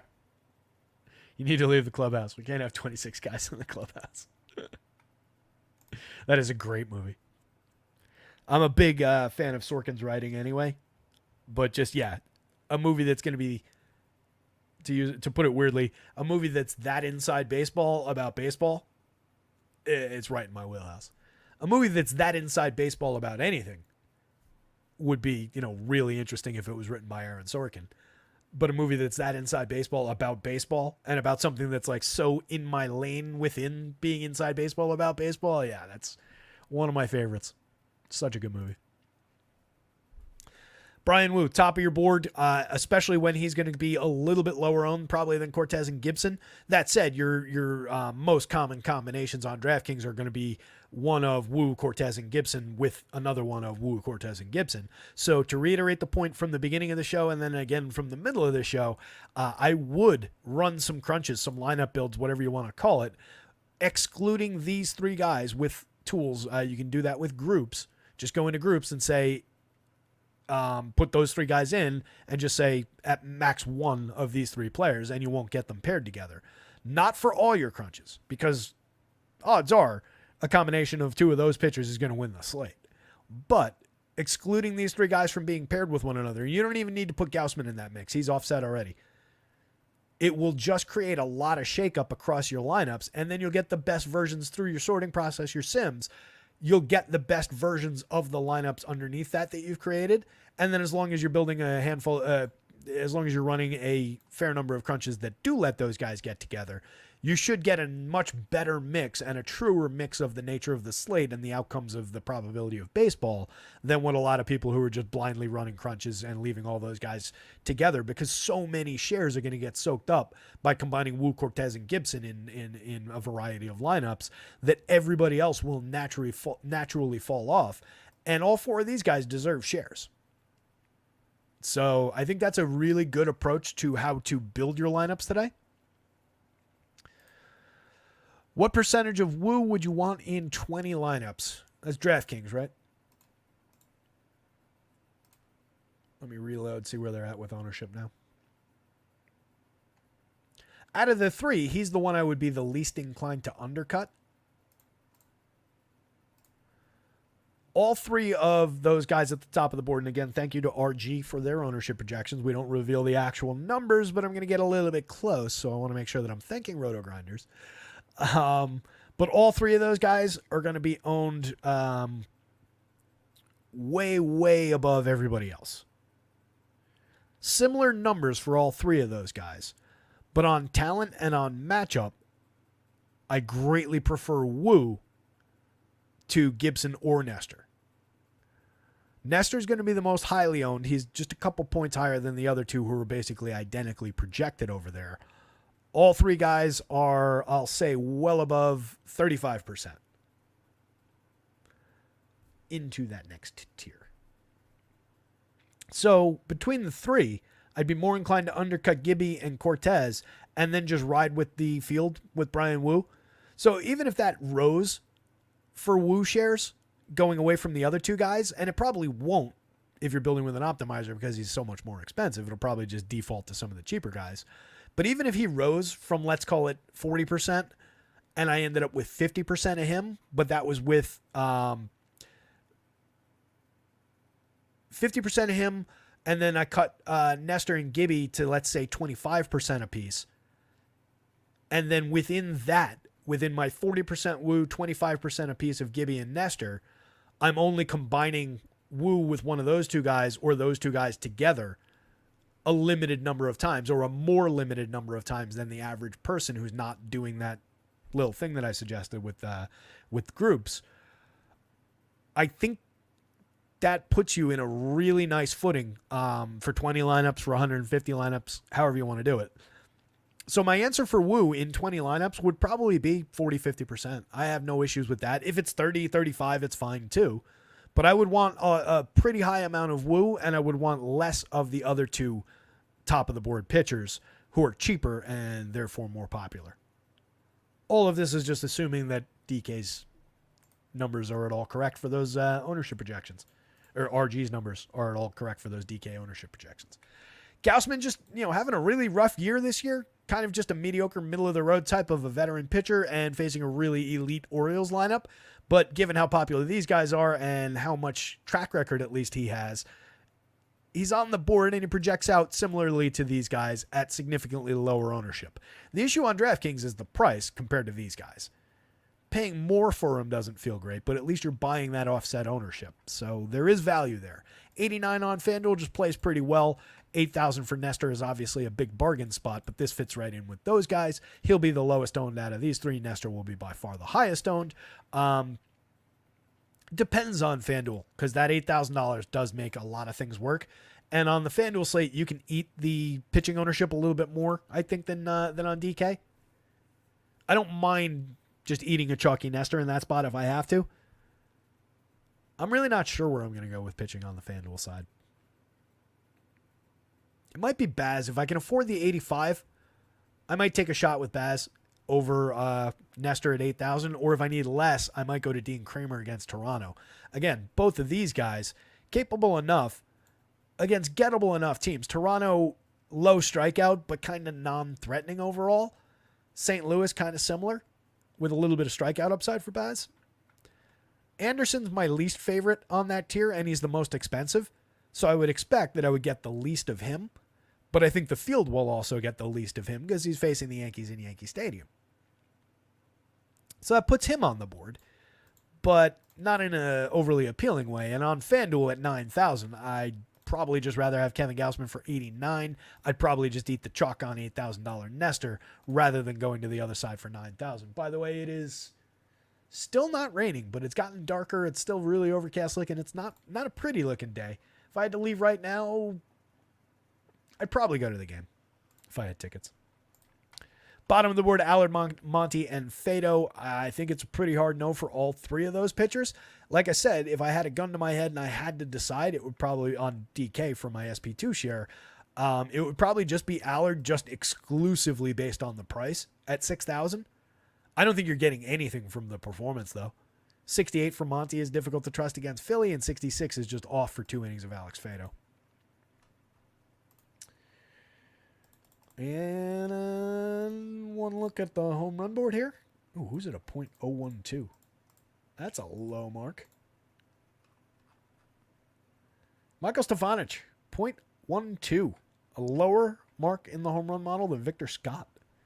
Leo Jimenez also sub 1. Dylan Carlson, a 1.12. Don't know if he was in the lineup. 1.155 for Curtis Mead. Jose Herrera from that Arizona lineup, one of the lowest marks on the board at 1.58. Taylor Walls and DJ LeMahieu. Johan Rojas. What's the common theme among all these guys at the bottom of the board? Can anybody spot it quickly? Every single one of these guys, from Ben Rortvedt down, hits at the bottom of the lineup. Limit the plate appearances. It limits the opportunities to create points, create runs, hit home runs, etc., etc. Robles screwed that up. He was on the screen at 266. He's in the leadoff spot. Top of the board, though, the more important guys, obviously. Ketel Marte, monster number to lead the slate. Didn't want to make him the home run pick. I've used him a couple times this season and didn't want to go to the most obvious guy, probably the chalkiest guy on the slate.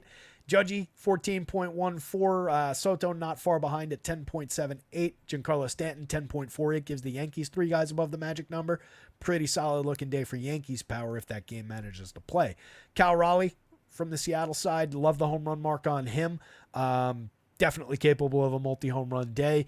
They're on the board today more so than they've been in a lot of spots all season. Randy Arozarena gives them a nice bat to pair him with. There's some quality that you can use in that Seattle lineup for DFS. The consistency and the quality in the major leagues is questionable. Gunnar, obviously an elite option at the shortstop position. Not too many of the Orioles. Where the hell are the rest of the Orioles? Adley's there. There's Santander. There's Gunnar. More limited power showing? Yeah, there's more of the Orioles in the middle of the board. But definitely a good day to consider some Orioles bats. Even Logan O'Hoppe at 9.53 in Yankee Stadium. There's some decent Angels on the board here. Joey Adele is at 8.57. Neto at 7.27. Pilar, 6.40. Not to disrespect Mr. Pilar, you know. Got to throw him in the mix.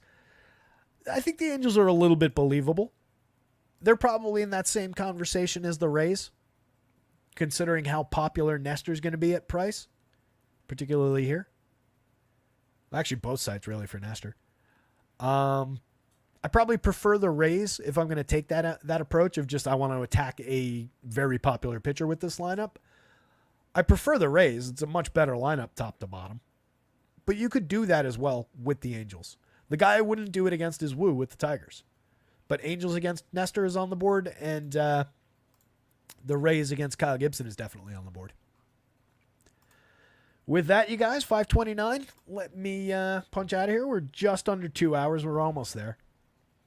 Was trying to stretch there at the end, but I'm just running out of shit to talk about. Tiz says they're not good at hitting home runs. Who's not? The Yankees?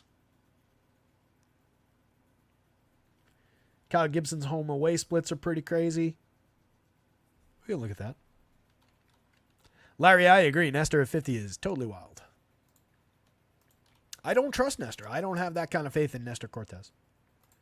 I've become more of a believer just because he does funky things on the mound. He's got a couple good pitches. But overall, like I said, I think he's like a 3-4 starter. I don't think he's like a frontline starter. What was I going to look up? Gibby?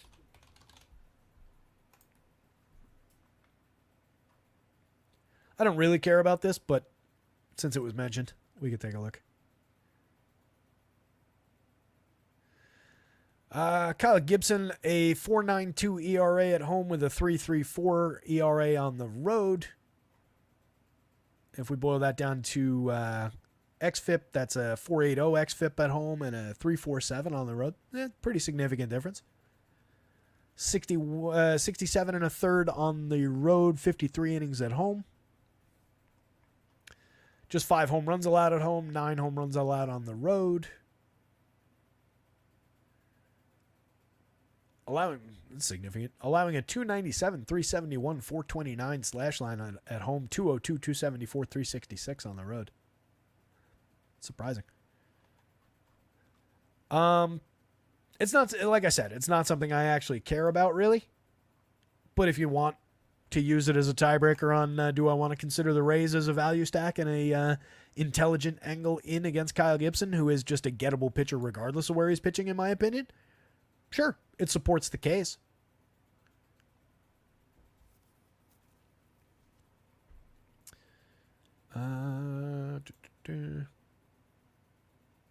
Gibby's been on what? 1, 2, 3, 4, 5 teams in his career. For the career, he's just oddly always a little bit better results-wise on the road, it looks like, regardless of which team he's pitching for. And again, this is his 5th team in his career. 4.60 ERA and 885 home innings in his career, and a 4.43 ERA with over 931 road innings. XFIP-wise, 4.58 XFIP at home, 3.64 XFIP on the road, 21.4% strike. Oh, sorry, that was the lefty-righty. 4.07 XFIP at home, 4.12 XFIP on the road. That's closer and makes more sense. 18.4% strikeouts at home, 19.3% strikeouts away. Again, this is a pitcher who's played for 5 teams over the course of his career. The interesting lefty-righty for his career, 21.4% Ks against righties and just 16.3% strikeouts against lefties. You're dealing with a lineup with a couple of lefty bats. 2 of them are down lineup hitters who struggle for consistency. One of them is a very high strikeout down lineup hitter. The only other concerning lefties, Brendan Donovan's more of a low strikeout bat on ball lefty, so we're probably not getting him. Burleson is also a low strikeout with his power upside. So that's a little bit of a threat. But then when you consider that some of their better bats, Mason Wynn, Contreras, the corpses of Arenado and Goldschmidt are all right-handed. Why am I talking about the Cards? I'm talking about Kyle Gibson. I'm dumb. This is why I shouldn't go into things at the end of the show. All of that plays for Shane Baz. On the Rays side, sorry. You get to target Yandy Diaz, who's low strikeout, but Chris Morel with a righty who's a high strikeout, non-threatening Ben Rortvedt, Dylan Carlson from the left side, not a major threat. Taylor Wall's not a major threat from the left side. Then you get to target Curtis Mead, Johnny DeLuca with the right-handed strikeout rates, 25.1% for DeLuca, 22.7, both fairly small samples, but able to be struck out.